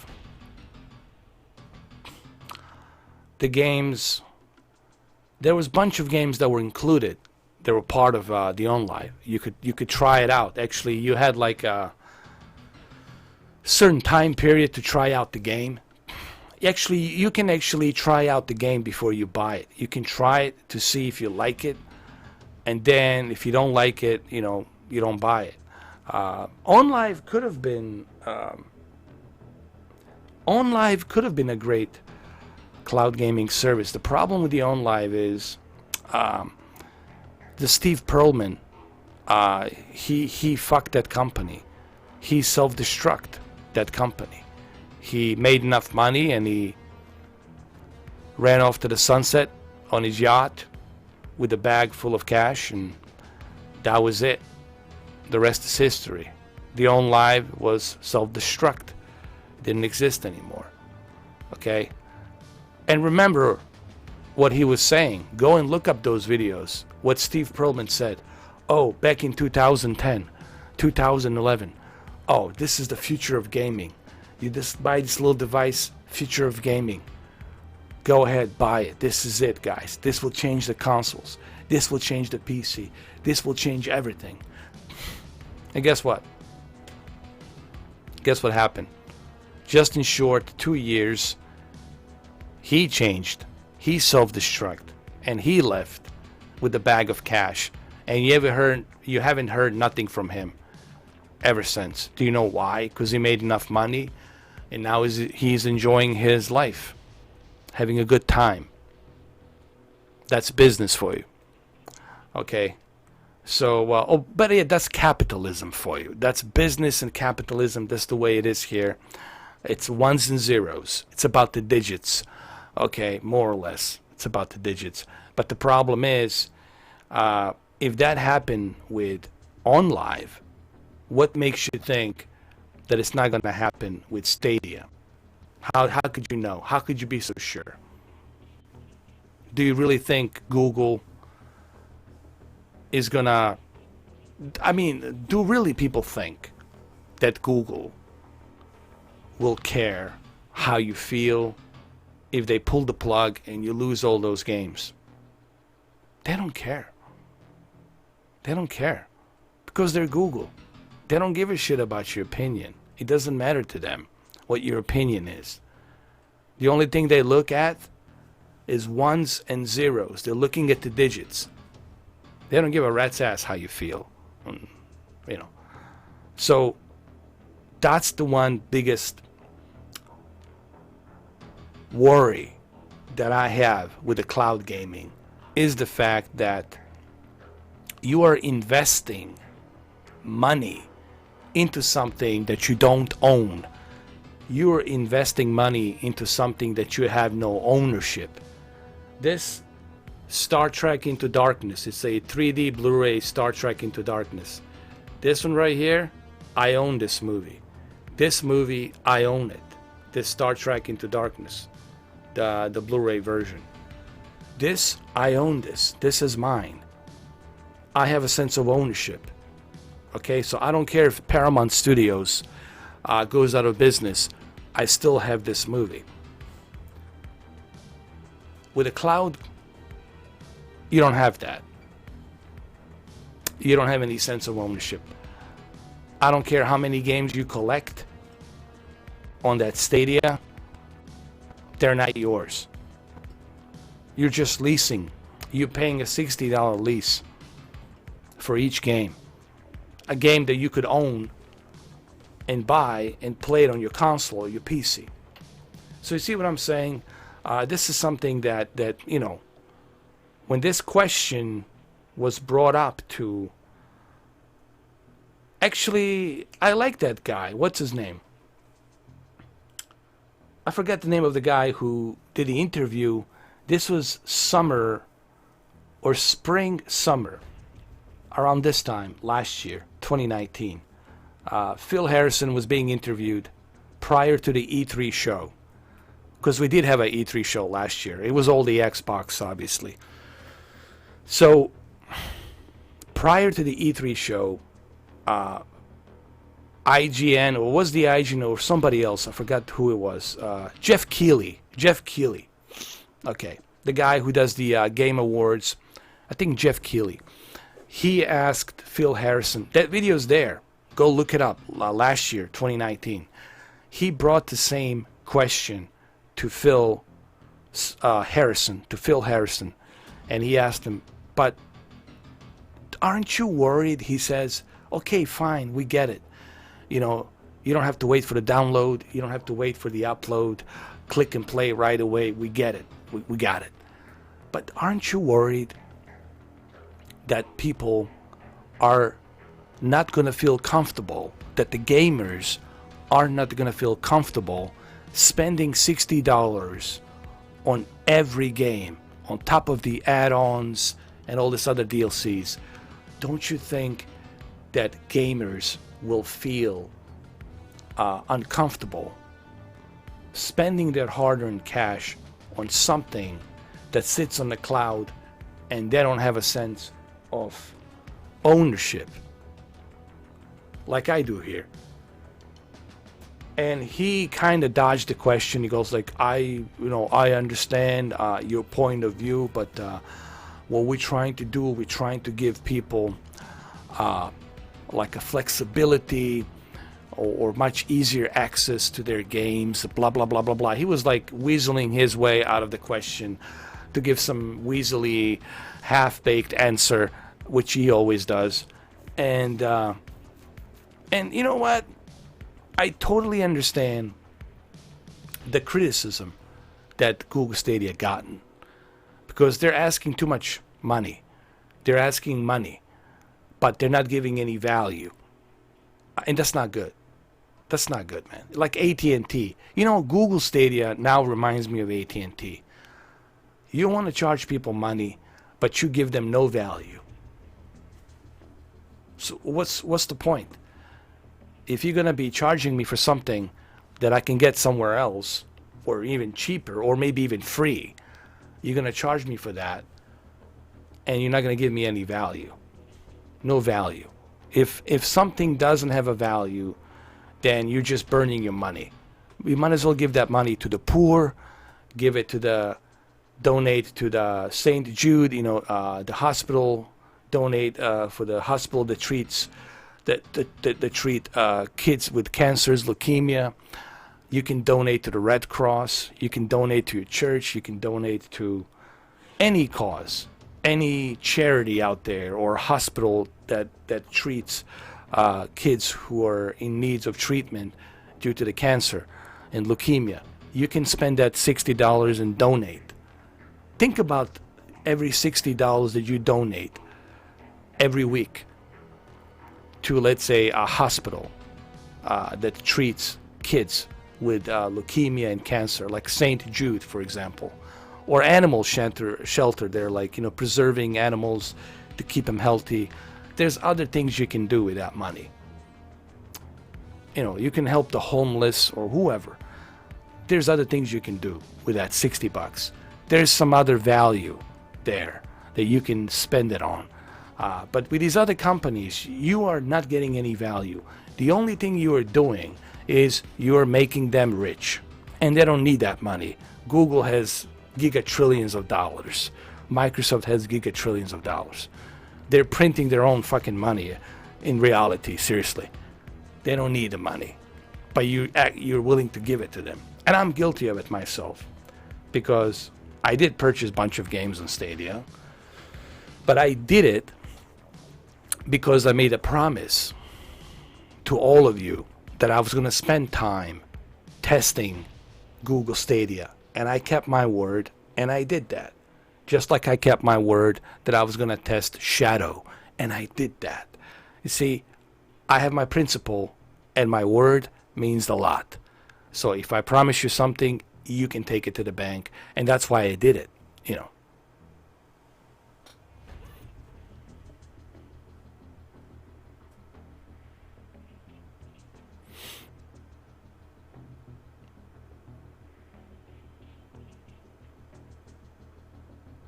The gamer waves, well, the xCloud, is definitely xCloud has the upper hand. I mean, right now with the xCloud, you can play on your phone all of their games and more, and then some, for free, dude, for free. And we're talking like Forza Horizon, Halo Master Chief Collection, Gears, Sea of Thieves, dude, right there. And wait till the xCloud gets released this October, and get ready with the X Series X. They're gonna utilize the power of X Series X, and wait till you start streaming games from your X Series X console. Also, don't forget the partnership with the Samsung and Microsoft with their cell phones will utilize a much better functionality for the xCloud and their games.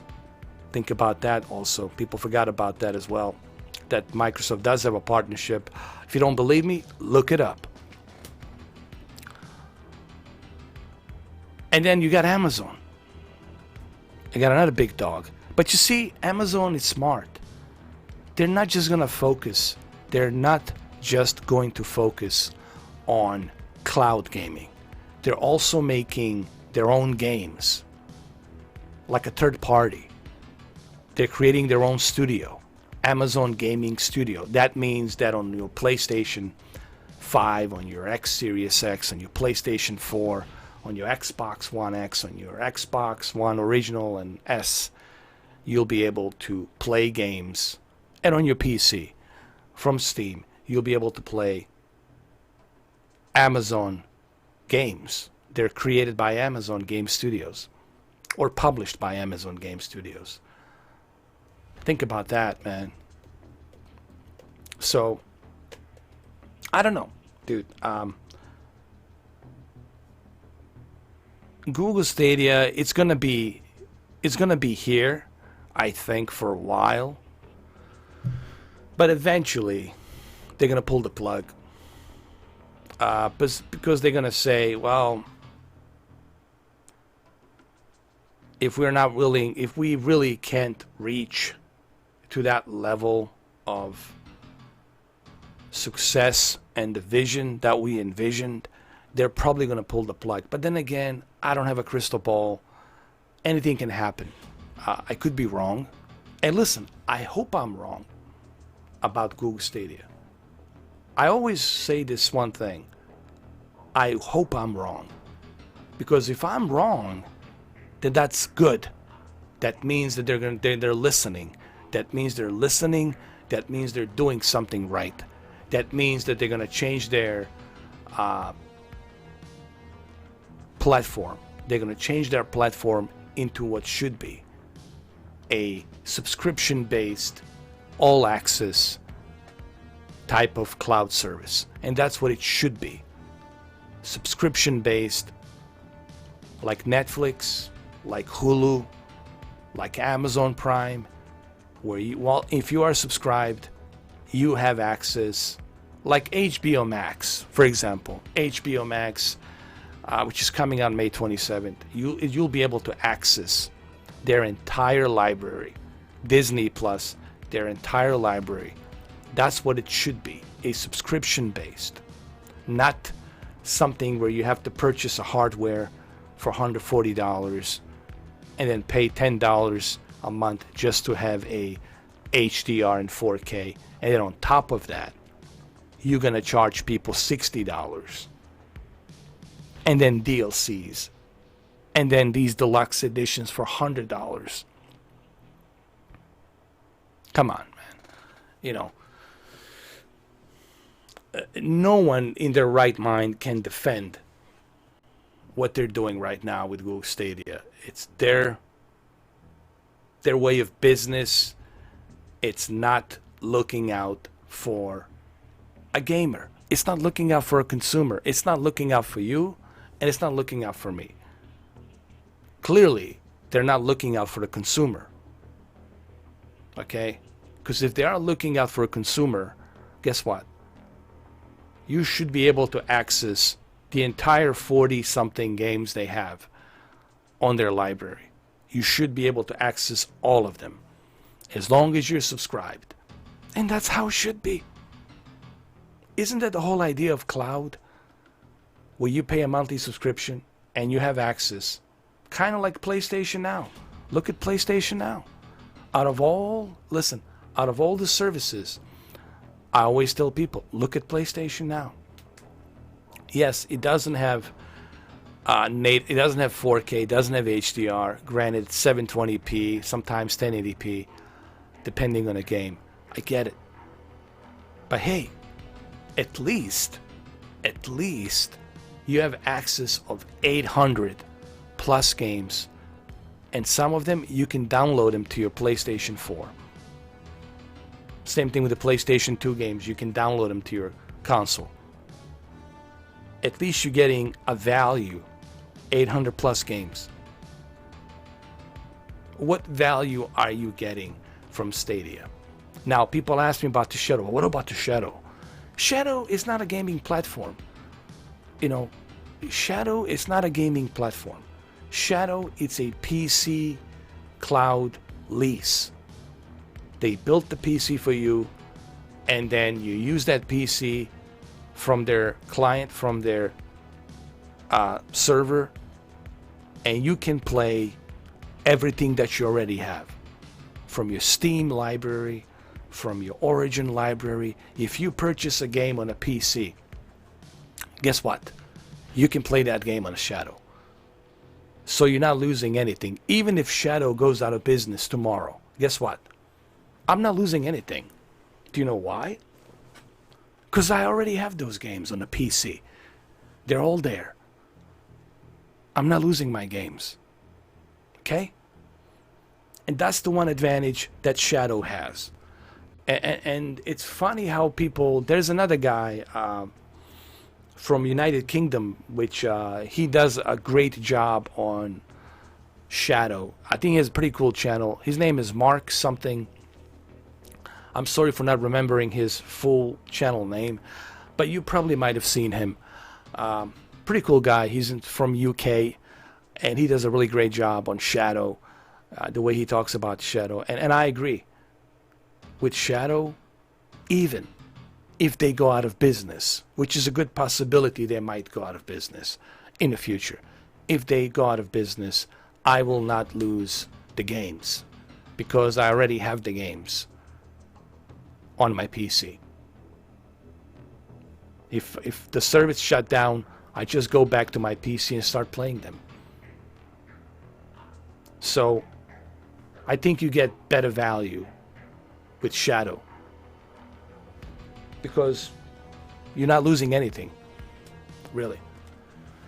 With Stadia, they're not your games. That Doom, it's not mine. It belongs to Google. I'm just leasing it. That MotoGP, I'm just leasing that MotoGP.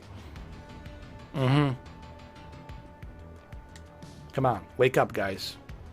That's just a fact. You know, we can have difference of opinions. I'm not here to bash in Stadia. I'm not here to tell you what to do. I'm not here to tell you to quit Stadia or to go to Shadow or whatever. I'm just simply letting you know these are the facts, you know. And you don't have a crystal ball, especially if you heavily invest into Stadia. I heard, and you guys are not going to believe this, I heard that some people actually, I'm not kidding, last year, in October of last year, I think, they were selling their, you ready for this? They were selling their PlayStation and Xbox. I'm not kidding. They were selling their PlayStation and Xbox because they couldn't wait to jump on the hype train of Google Stadia.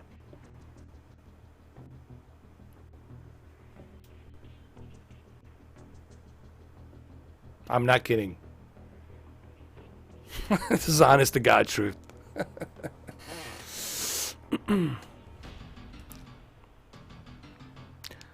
Amazon and Microsoft, you know what, Giovanni? That's a safest bet. You know what? If I have to bet my money, I agree with Giovanni. What Giovanni just said is true. If I really had to bet my money, there's two companies I would safely bet my money on, and that's Amazon and Microsoft, especially Microsoft. Microsoft will not have any. Look, Microsoft, it's all about the value. I said this many times. Yes, Xbox doesn't have kick-ass exclusives. Everybody knows that. But what they have, it's pretty decent. It's pretty cool. Hellblade 2 is coming out. It's pretty cool. But the one thing that Phil Spencer has created, and whether you like Xbox, whether you don't like Xbox, you cannot discredit the facts. You cannot discredit the facts. And the facts are that Game Pass Ultimate, without a doubt, and I'll say it like I said it millions of times, I'll say it publicly again. Publicly, I'll say it again. It's the best gaming value subscription service. Period. Period. There's nothing better. What you are getting with the Xbox Game Pass is just perfect. What Phil Spencer created, it's perfection when it comes to the value of the games. I mean, I can go and plug it in right now. I can show you, man, the value that you get with the Game Pass Ultimate. Dude, I can do this right now. It's not a big deal. I can just turn this off and not a problem. I can show it to you right now. No, since we're doing this, no, let's do it. You know me. I don't want to just talk about it. I want to show it. So here, let's do it. We'll do it nice and easy. Let's do this.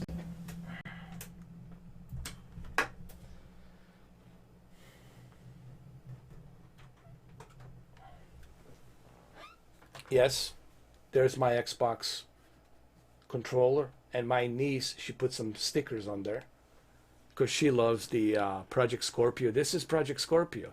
There it is. Project Scorpio says right there. Project Scorpio.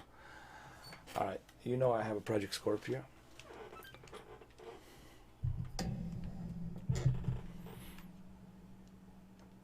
I mean, you don't have to cancel, you can keep it. I mean, I look, I'm keeping mine because sometimes when I'm on the road, sometimes I play Stadia games. Like I play MotoGP. No. I mean, listen, guys. I know that what I say can have some influence. I know that. I'm aware of the influence I can have. Okay? People told me this many times. This is just my opinion, guys. I'm not telling you what to do. God bless you. It's your money. I always tell people, whatever makes you happy. I don't want to be the one to discourage you of your happiness. If you're happy with Stadia, dude, God bless you. Enjoy it. Love it. I don't want to tell people what to do. This is just my opinion. This is just me giving my points of views and giving you my take on it. That's all. Nice and easy. All right, relax. Take it nice and easy. I love it when he says that. Deliver us to the moon. I mean, let me show you the games, man. Let me show you the juggernaut of the games that they're available, man. It's just, it's ridiculous.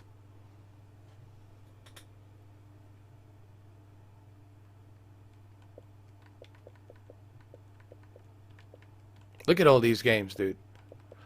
This is collection from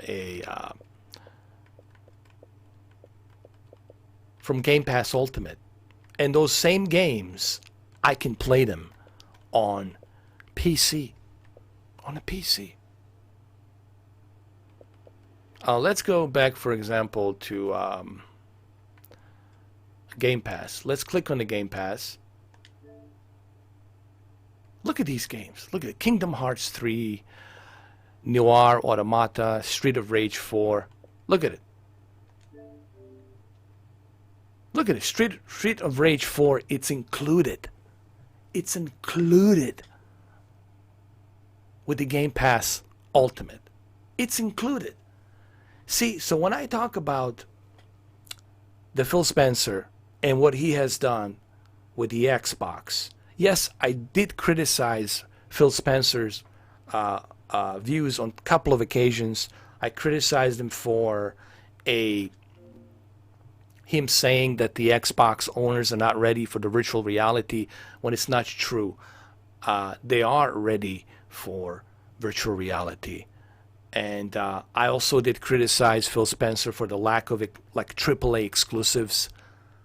But then again, we have to remember very important couple of things.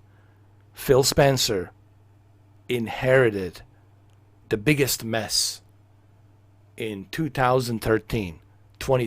He inherited the worst mess that I wouldn't wish that on my worst enemy. And he was able to restore. You guys have no idea how close Xbox came in to end up like the Dreamcast. In 2013, Xbox, Microsoft was this close ending up like a Dreamcast. But thankfully, Phil Spencer got appointed to be the head of Xbox, Microsoft divisions. And look what he has achieved. Nobody can deny the value that you have with the Xbox. Okay? Look, Grand Theft Auto 5, part of the Xbox Game Pass. Red Dead Redemption 2, along with the Red Dead Redemption 1, part of the Xbox Game Pass. I mean, we can go through all the games here. Where is it? Let's go through all of them.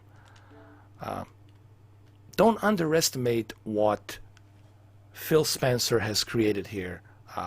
Even I sometimes misunderestimate him, but I always go back to what I said 2 years ago, 3 years ago. I see what he's doing. And what he's doing, what Phil Spencer is doing, he's not competing. He's not competing. What he's doing is something very smart and strategical. What he is doing, he's creating a brand that everyone will be able to access. And that's a good thing. A brand that has an amazing value for consumers. And let's be honest, nobody wants to waste money. Everybody wants to save money. Nobody wants to waste money. And with the Game Pass Ultimate, you will save tons of money with the games that you'll be able to play just this year alone. Hellblade 2 will be free because it's included with the Game Pass Ultimate. Halo Infinite will be free because it's included. The Flight Simulator 2020, most likely October, we'll see it. Maybe late September if we're lucky. That will be included. And you can play it on your console or on your PC with a Game Pass Ultimate. Not to mention all the other games that you can't play on the Xbox One X, but you can play it on the PC. That's available on the Xbox Game Pass Ultimate PC. So what he has created is truly the greatest value. And I'll go through some of these games. But what Phil Spencer has created is probably the greatest value in terms of games. If you want to save money, look no other than the Xbox. That's all I got to say. Look at this, man. Look at these games. Let's go through all of them. Ace Combat 7, After Party, Age of Wonders, Planetfall, great strategy RTS game, Alien Isolation, Alvista Chronicles, Ark Survival Evolved. Look at these games. I'll just go through some of them here. I'm sure you guys can see it. I don't have to tell you. Bleeding Edge. Crackdown 3 is in there. Deliver Us to the Moon. Great game. Deliver Us the Moon. I'm sorry. Dead Rising 4. If you guys never played Dead Rising 4, it's an amazing game. Dead Island Definitive Edition. Devil May Cry 5. Dirt 4. Dude, Dirt Rally 2.0 just got included. How awesome is that? Dishonored 2. Elder Scrolls Online. Bro. Pro Evolution Soccer 2020. Just saying. Look at this. The Escapist. The Everspace. Formula 2018. Fable 1. Fable 2. Fable 3. Dude, look at these games. Keep going. Keep going. Look at this. Forza Horizon include, obviously. Gears of War. Oh, you got all the gears. Every gear ever made, it's there. Grand Theft Auto 5, it's included. There it is. Hellblade, Sensual Sacrifice, Halo, the Master Chief Collection. Don't forget, these games, you can play them on a PC. Look at this value, man. Who can argue this value? I mean, please, Stadia, argue this. I mean, even PlayStation cannot argue this. Yes, PlayStation has the exclusives, but they cannot argue this. They can't. So don't underestimate what the Xbox has. Do not underestimate what Phil Spencer has created here.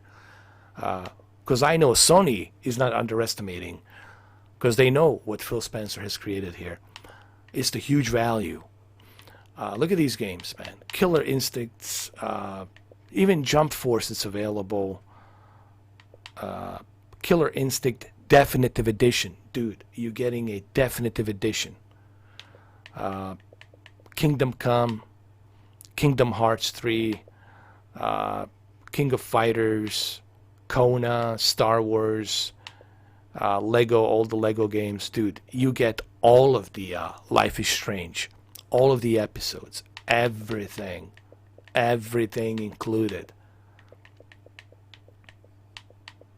Marvel vs. Capcom Infinite. Dude, I really want to play this. Marvel vs. Capcom. I'll have to play this. Metro is included. Everything. Even Metal Gear Solid 2 and 3 HD Edition, Phantom Pain. They even put Survive in there, man. Minecraft, all of the Minecrafts, Shadow of War. Monster Hunter World, it's in there. Mortal Kombat 10, Mud Runners, NBA. Look, Jesus Christ, I didn't even know it. NBA 2K20, it's included. And like a jackass, I spent $60 on Stadia, and this thing, it's included.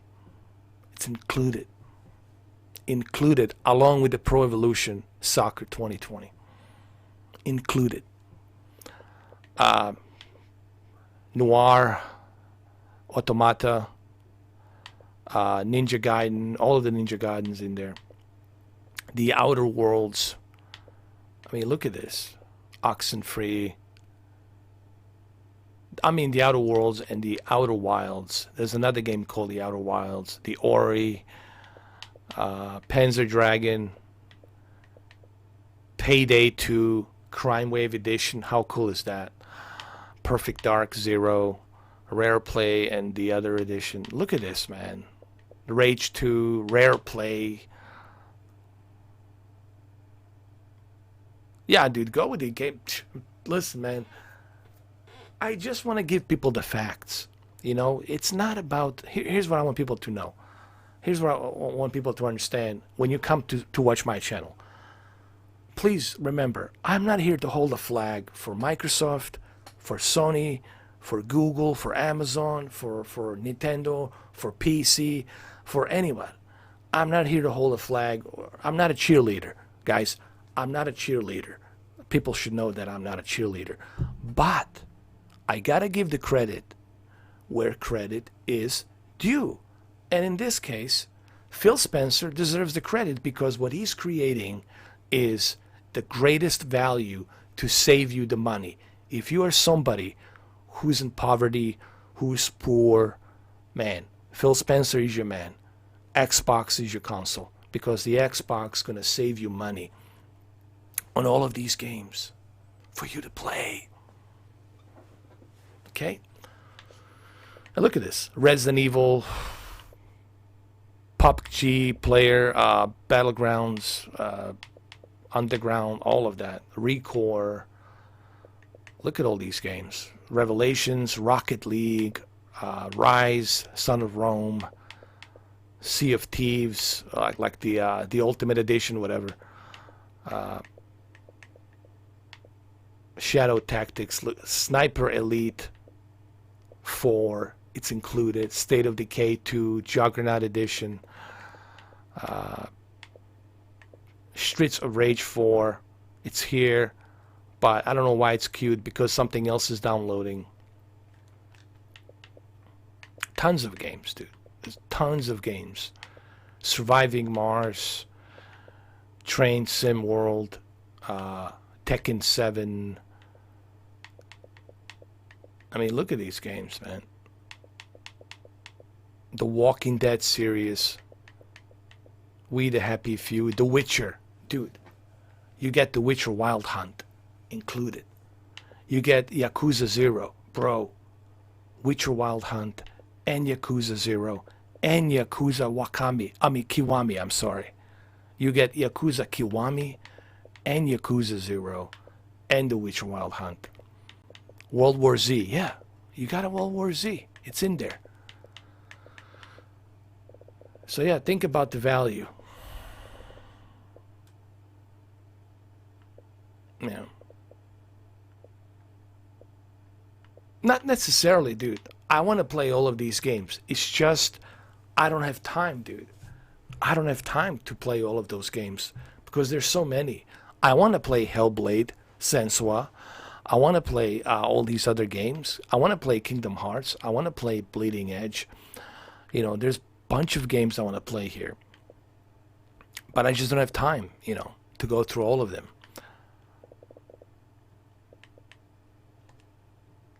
All right, let me see what's going on with the... Oh, you know what? Call of Duty...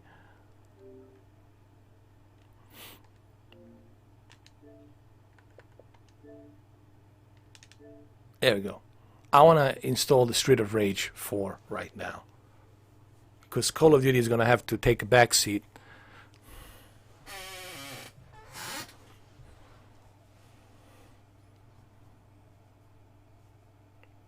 And now, look, Shadow, in my opinion, it's... you got nothing to lose with Shadow. Because the games that you are playing with Shadow are the games that you already own. So even if the Shadow goes out of business, you're not losing anything. So you're not losing. The only thing you're losing with Shadow is the monthly subscription. You're paying for that lease so you can, you know, play those games on the Shadow. But Shadow is not without, Shadow is not without its problems. Shadow has problems. One of the biggest problems the Shadow has is their servers. They don't have the best servers, so expect to see problems and issues where you're going to get kicked out, and that really sucks. Like I said, I do want to love Shadow. I do want to support Shadow, but it's difficult for me to support the Shadow at this point because they're constantly having problems. They're constantly having issues, you know, and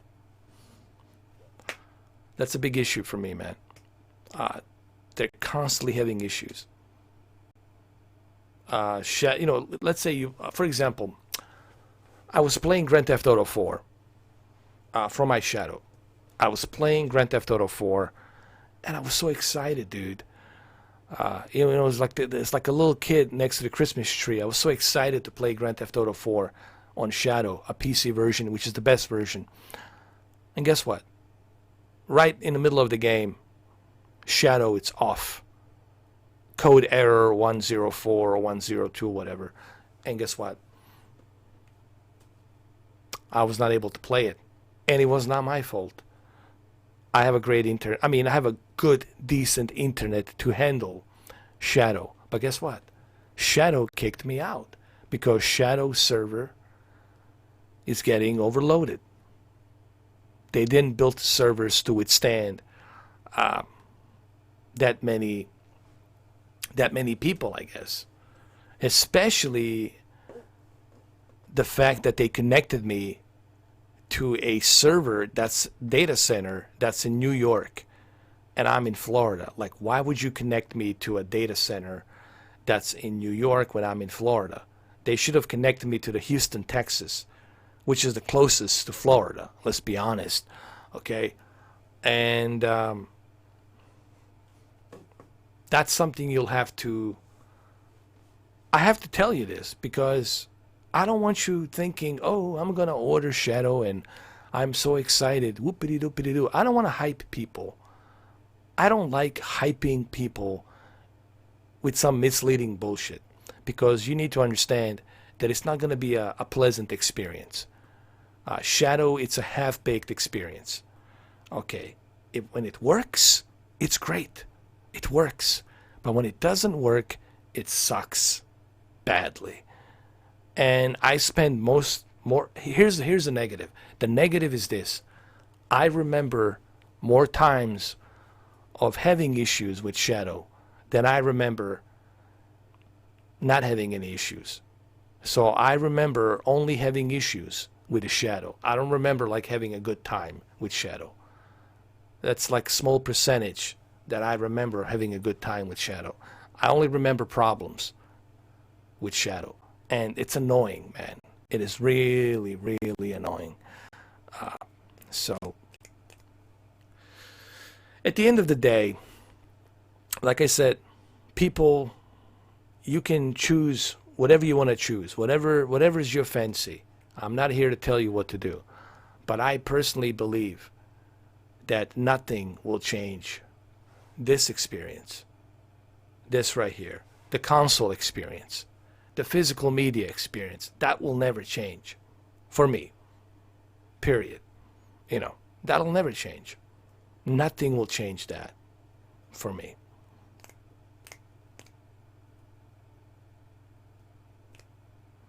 Oh, you're ordering Stadia in about 30 minutes.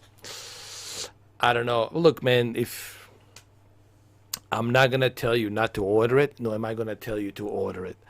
I'm just simply giving you my 2 cents on it. I'm giving you my points of views on it, man.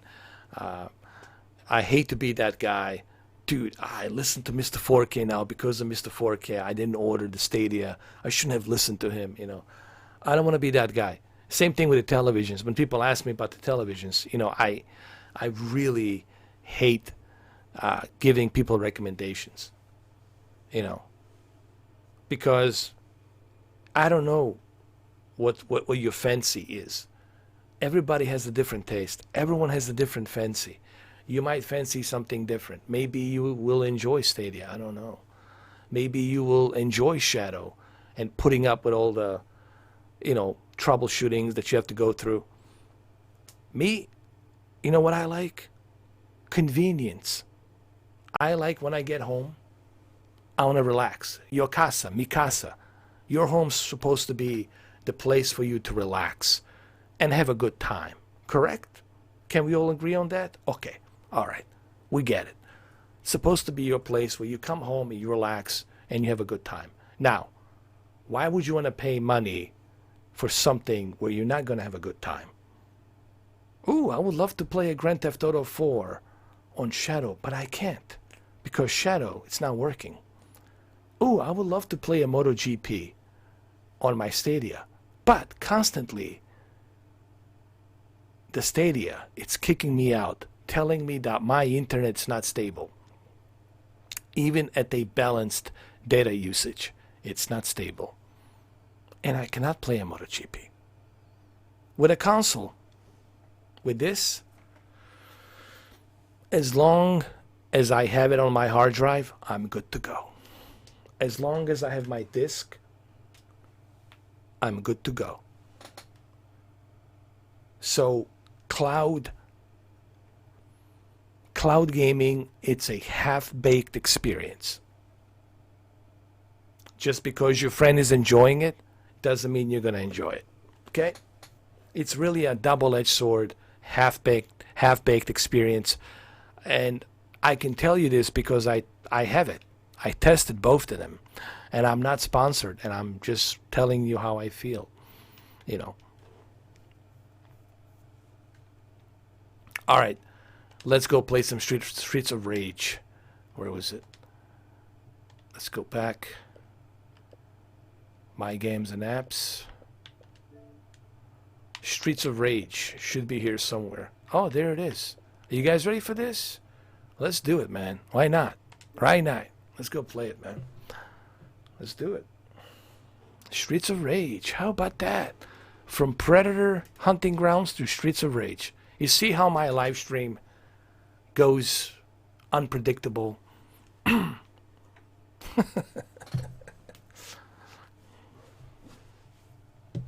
Let's check the sound. I gotta get my sound going. Hold on. Here we go. Perfect. Let's enjoy. But don't worry, we'll continue this tomorrow. I just want to kind of test that out. Give you a little sneak peek and all that.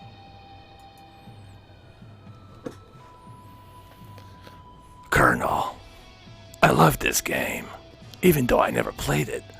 I'm just kidding. It was a Sega Genesis game. Oh, the soundtrack's fucking badass, man.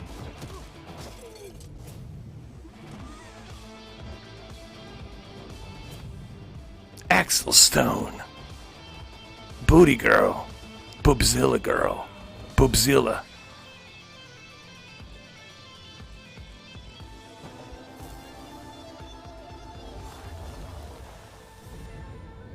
And Snake. Naomi Snake, that is. An Ocelot revolver. Streets of Rage 4. Oh, you played Street of Rage 1 and 2 in the Sega Genesis. Oh yeah, the good old times, man. I know it is. Let's go play it. I'll do a 4K version of this tomorrow. I know I'm just doing a 1080p, but I'll do a 4K version of this tomorrow for you guys. We'll play it 4K.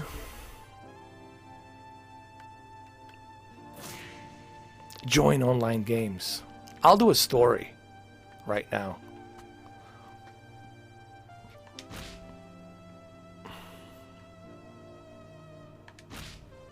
I'll do a normal. I'll play Boobzilla, man. I want to be a Boobzilla Blaze. She's both, man. She's a booty and booby. She's a booty boobyzilla. The queen of all boobies and booties. Here we go.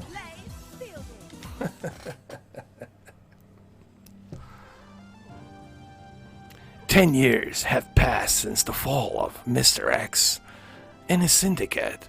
The city has been at peace until now. A new crime empire has arisen. Corruption, everything good in the city.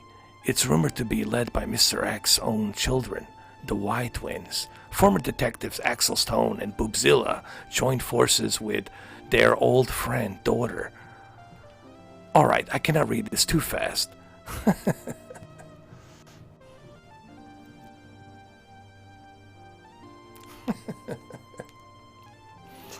Oh man.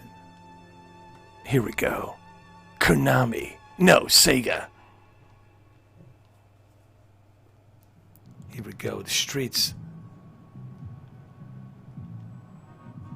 10 years ago, Hudson River. The whole thing stank. I can smell the sewers, even from the streets. But there was a Boobzilla, so my snake was already up and running.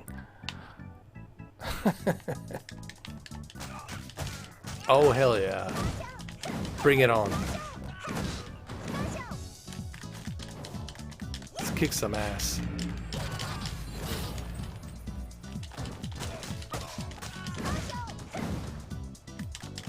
This has to look good in 4K, man. I'm gonna upscale this tomorrow to 4K. For real, dude.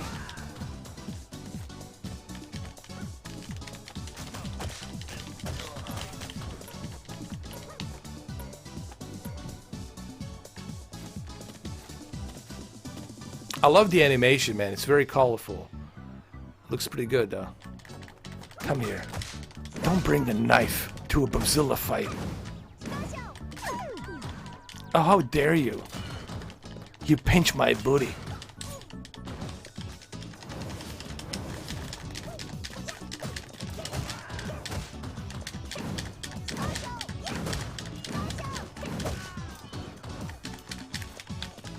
Oh, wait.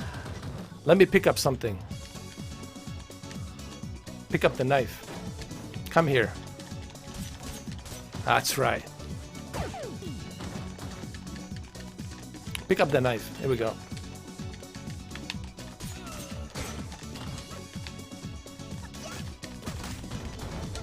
Man, I'm loving this shit. Pick up some more knives.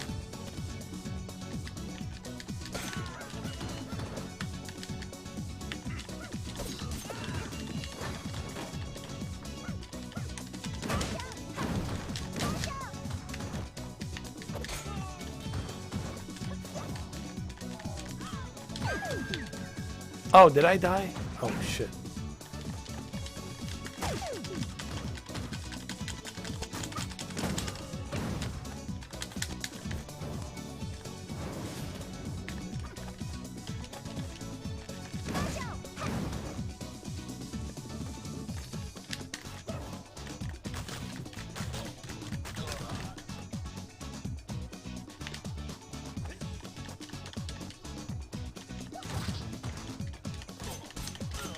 Slice and dice.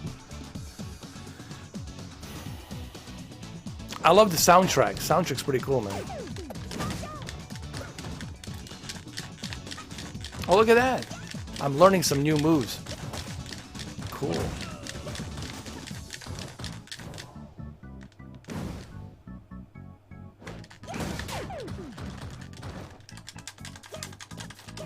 Can I use the garbage can? Hold on.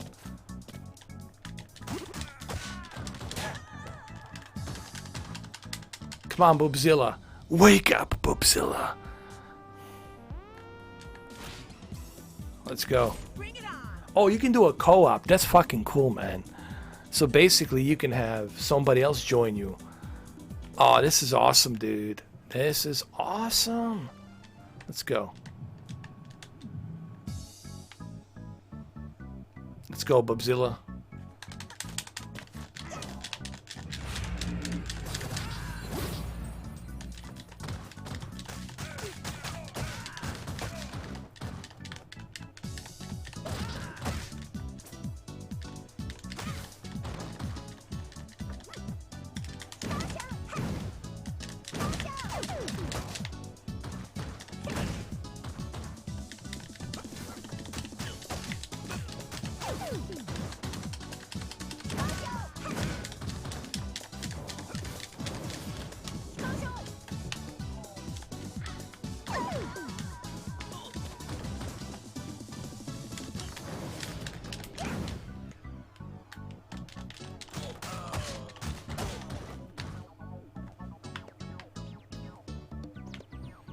I know, I'll have to play it on easy, bro.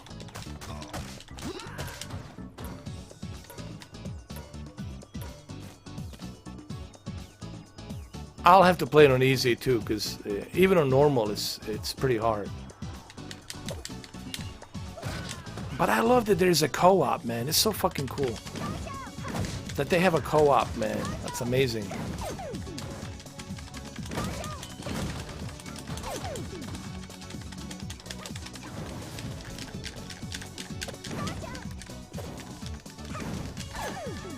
Oh, Lord. Pick up the knife.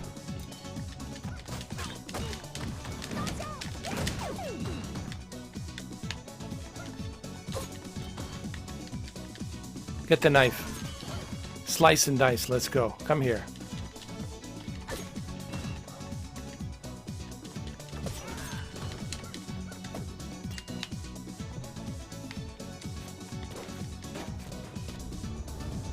What the hell was that?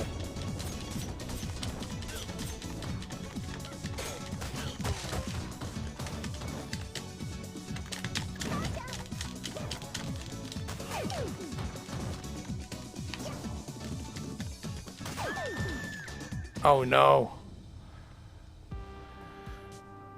Oh, let's try that. Hold on. Change character. Let's try a different character. Let's try this dude. Axel. Axel Stone. Let's do it. All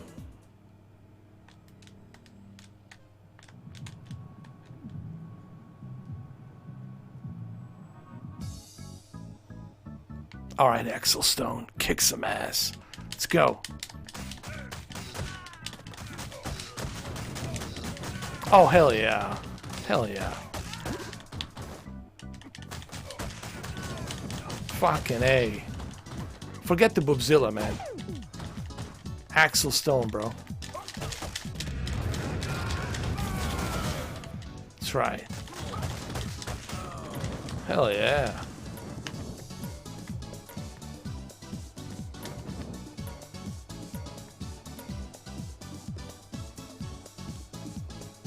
Who's next?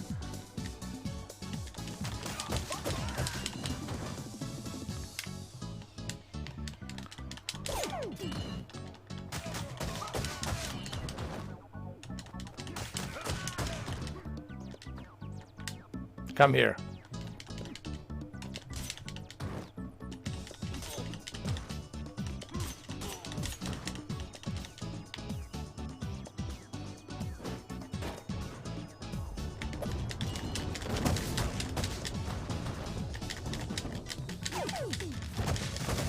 Oh, hell yeah.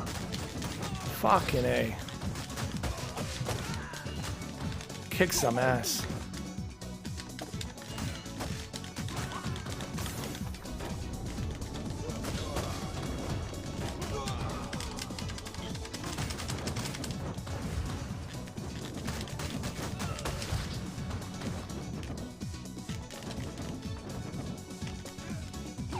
Come on, come on.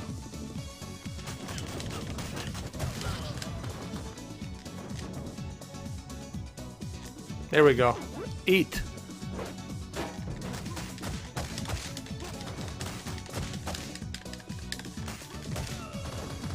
This shit is so awesome, bro. I know. She ain't easy. She's a high maintenance. But we'll let the Axel take care of this. Get the pipe.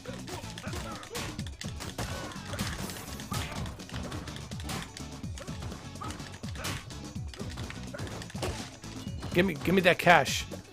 Give me that cash. Collect the cash. Grab that. Let's go. Let's destroy this. Hold on. Just a knife. Come here.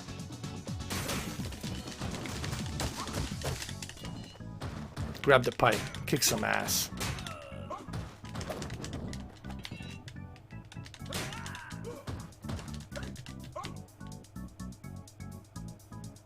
What else we got here? Apple?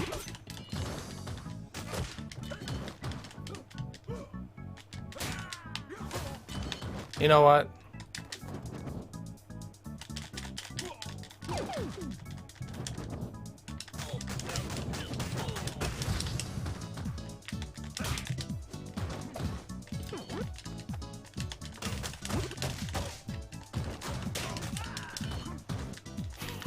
This shit is addicting, bro.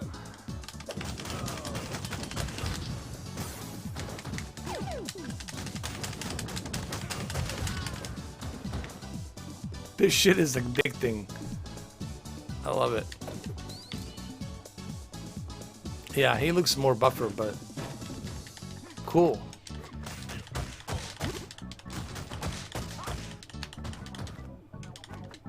Hey, is this available on a Switch? Wait a minute. Bro, they have this on Nintendo Switch, right?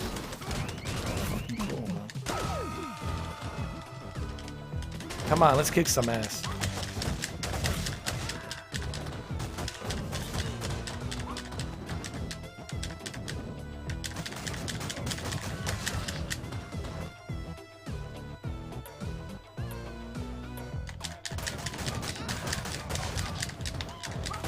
Love the soundtrack, man.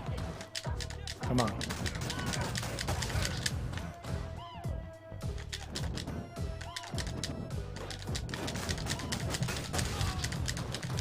It's on Switch too? Oh, I gotta check it out on Switch.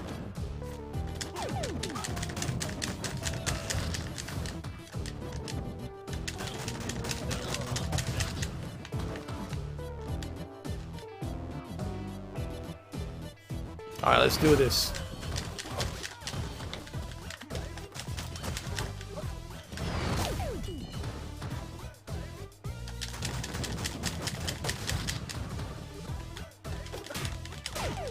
Son of a bitch.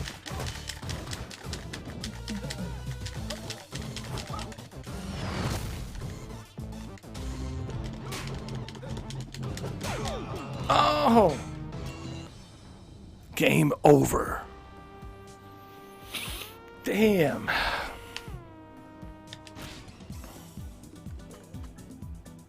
There's another Buddhizilla. Who's this? Floyd. Let's try Floyd. Let's see. Guns are ready. How are you?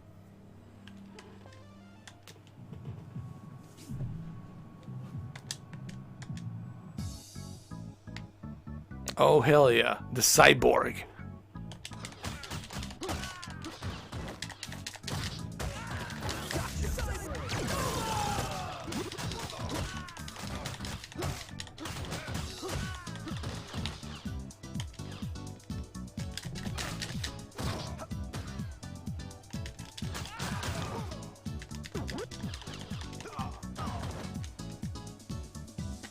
Oh, definitely on easy. I know.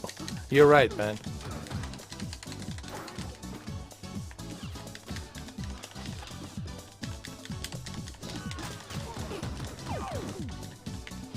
This has to be an easy. Because on normal, man, it's like... If it's brutal on the normal, I don't even want to know what it's like on the hard.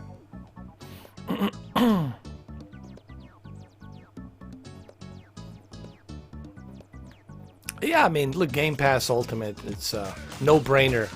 Remember, plus you can play those games on the PC as well. I mean, there's tons of value.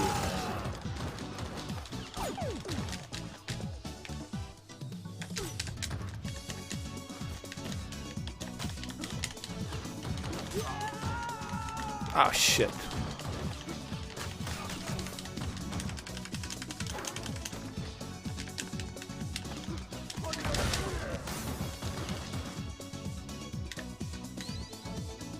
Axel's my favorite, but this guy's probably good for the boss fight.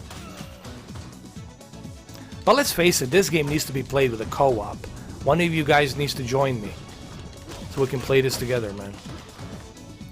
Everybody's saying like co-op experience is the best.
Come here.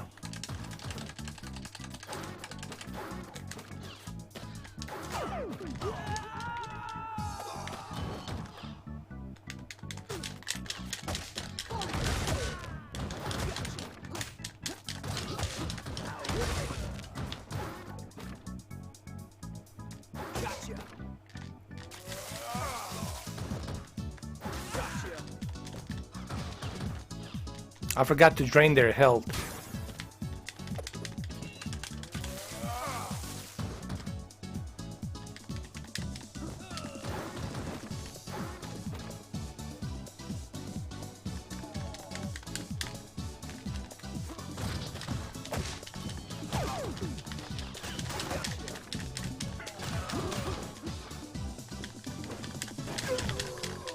Ah, shit.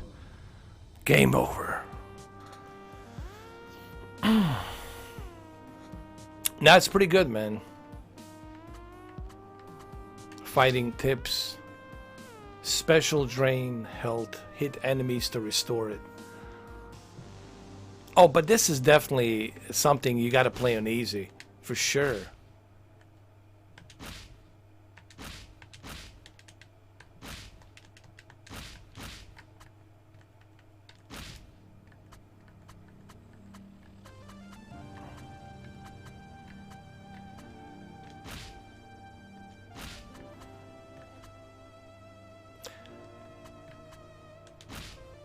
Let me see if I can find somebody to play with. Let's see.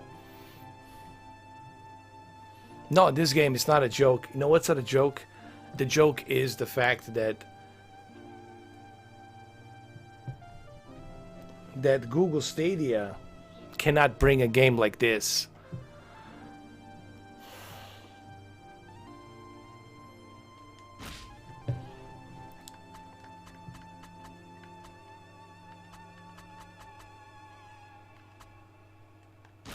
I'm gonna join this dude.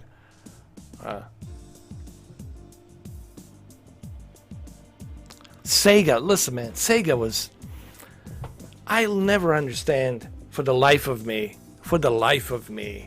why Sega By the way, did you guys know I have Sega Genesis arcade little console? If you guys want to, I can do a live stream tomorrow with Sega Genesis, play some old classic Sega Genesis games. If you guys want to, I have the I have it. I also got the SNES Classic, and I also have got the Nintendo Entertainment Classic, NES and SNES, and Sega Genesis. If you guys want me to do some Sega Genesis tomorrow, I can do that.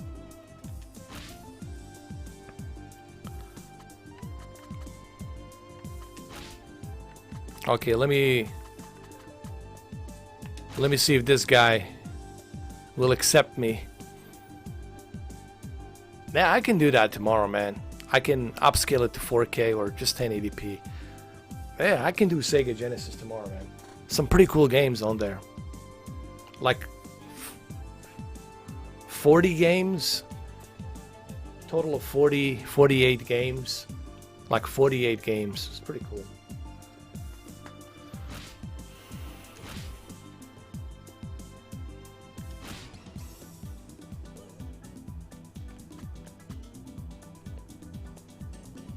I'm gonna be a Bobzilla. I'm gonna wait for another player.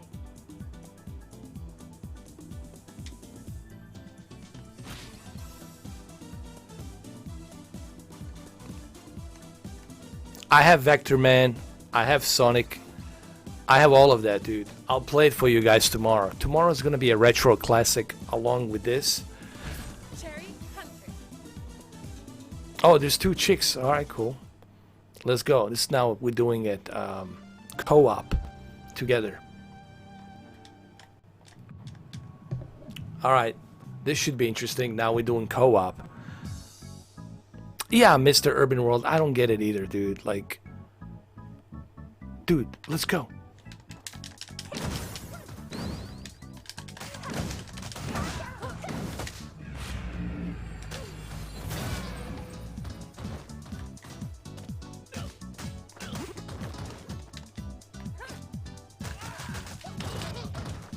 Oh, it's so much better, dude. When you're playing with the two players.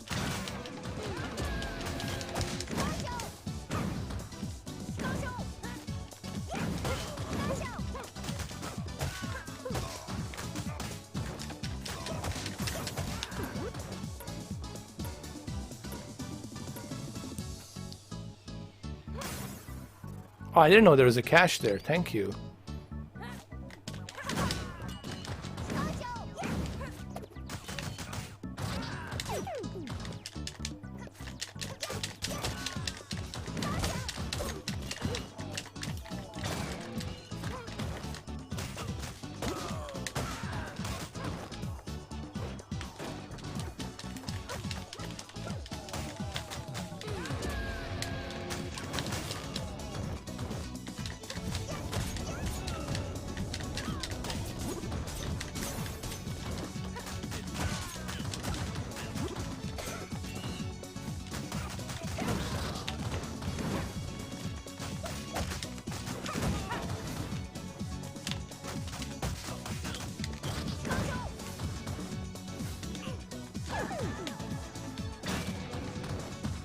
Oh, wait. Let me eat my chicken.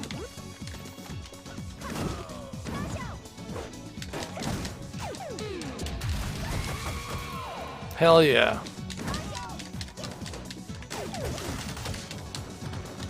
We're kicking ass together, dude.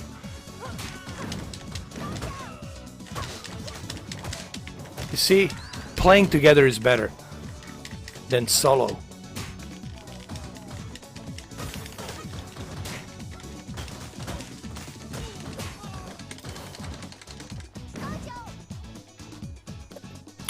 Especially Dreamcast, dude. I fucking...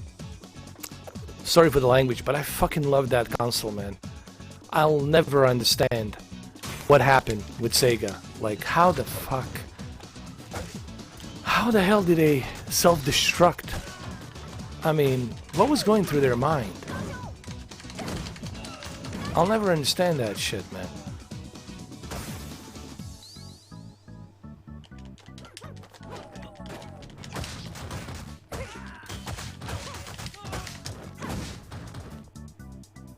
Is it true? I mean, is that what it is?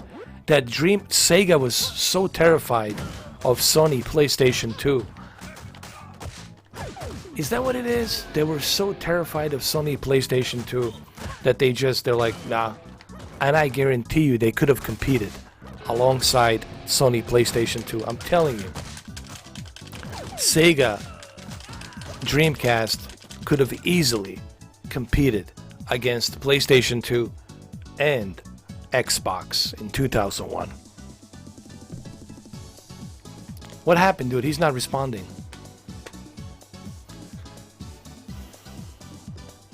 I don't know, dude. How does he... That's something that would haunt me, bro. That would haunt me forever. You know, like a ghost of Dreamcast haunting me forever. Like, you had a perfect console. You had a perfect console with a perfect games. Excellent console. Everything was great about it. The controller, the memory card with the LCD screen, all of the above, man. Sega sports games. What happened? Like, how the fuck? What went wrong? Like, don't tell me it's just the fear of Sony. You don't think Nintendo was afraid of Sony? Of course they were afraid of Sony. Even Microsoft was fucking afraid of Sony. PlayStation 2 was, without a doubt, you know, a juggernaut of a console. It was difficult to find. It was sold out for months. Almost a year, you couldn't fucking find it.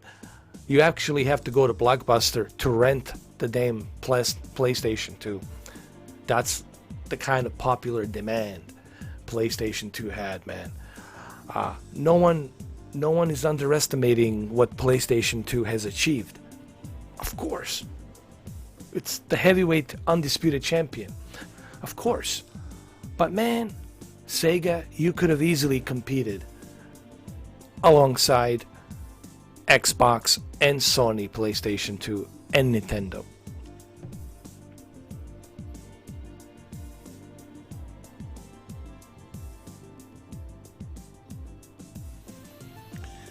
Well, I don't know who to blame.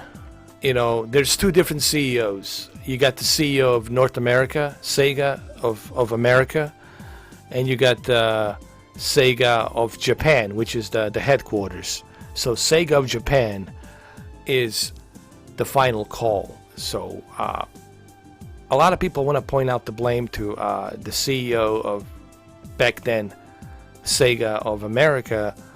But I think it's really the Japan. It's just the company that's based in Japan, in Tokyo. They felt we need to pull the plug, and they were wrong. That's all I gotta say about that. You guys were wrong. You could have competed. If Xbox was able to compete, then by all means, why couldn't Dreamcast compete? You make another Dreamcast. Dreamcast 2 has a DVD player in there. How about that? 2001. You create in 2001, alongside Xbox launch, you create Dreamcast 2. It has a built-in DVD player, has a built-in hard drive instead of memory card. Has a built-in Wi-Fi, dial-up, built-in dial-up. They could have done, I'm simply saying, they could have survived.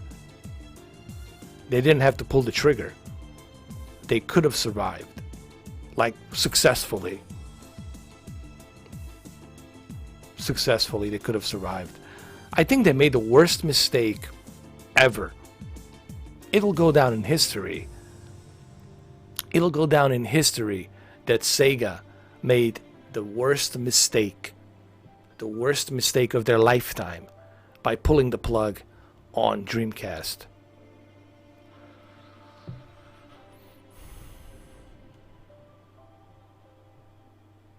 Yeah.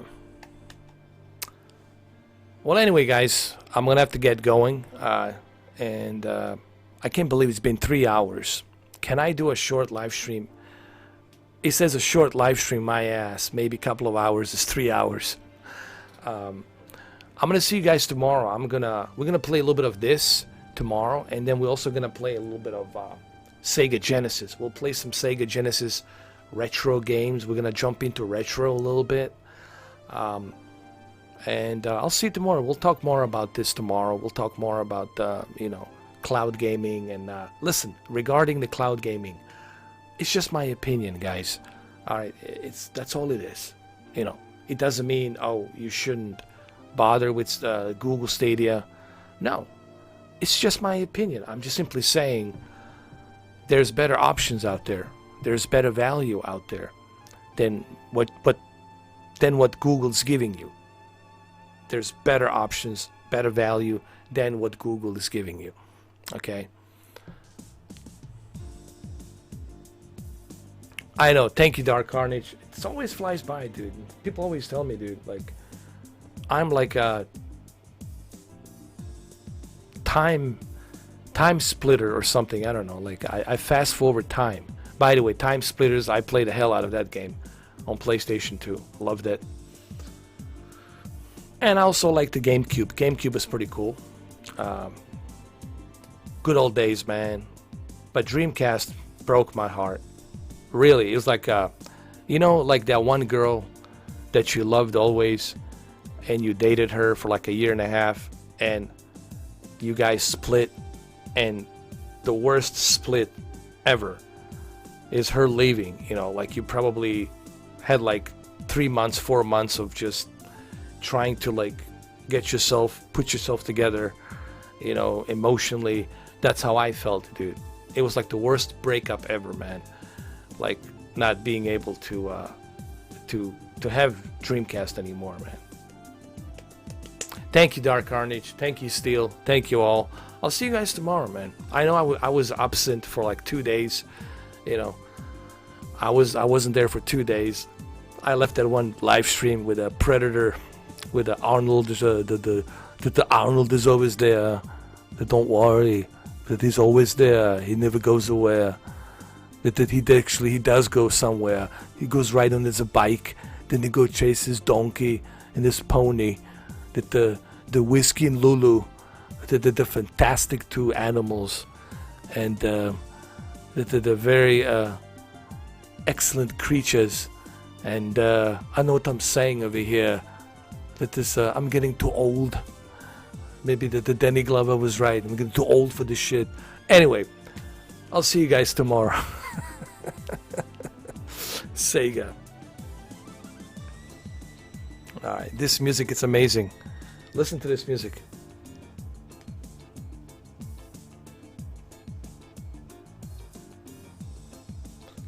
Such a great music, man. Alright. Enough of that. Alright, guys. I'll catch you later, alligator. Let me see. Did it download? Yeah, it did. There it is. Streets of Rage. Updated. Call of Duty. Look at this Call of Duty. I swear to God. Call of Duty, it's going to be like pretty soon 500 gigabytes. It's going to be like a Modern Warfare is going to be like 500 gigabytes. Pretty soon. Alright. That's enough of this. That I go watch the other live stream that I did yesterday. It's a fantastic. There was me and Dylan, and I was telling to run to the chopper. That finally I got to the chopper and I captured the Predator.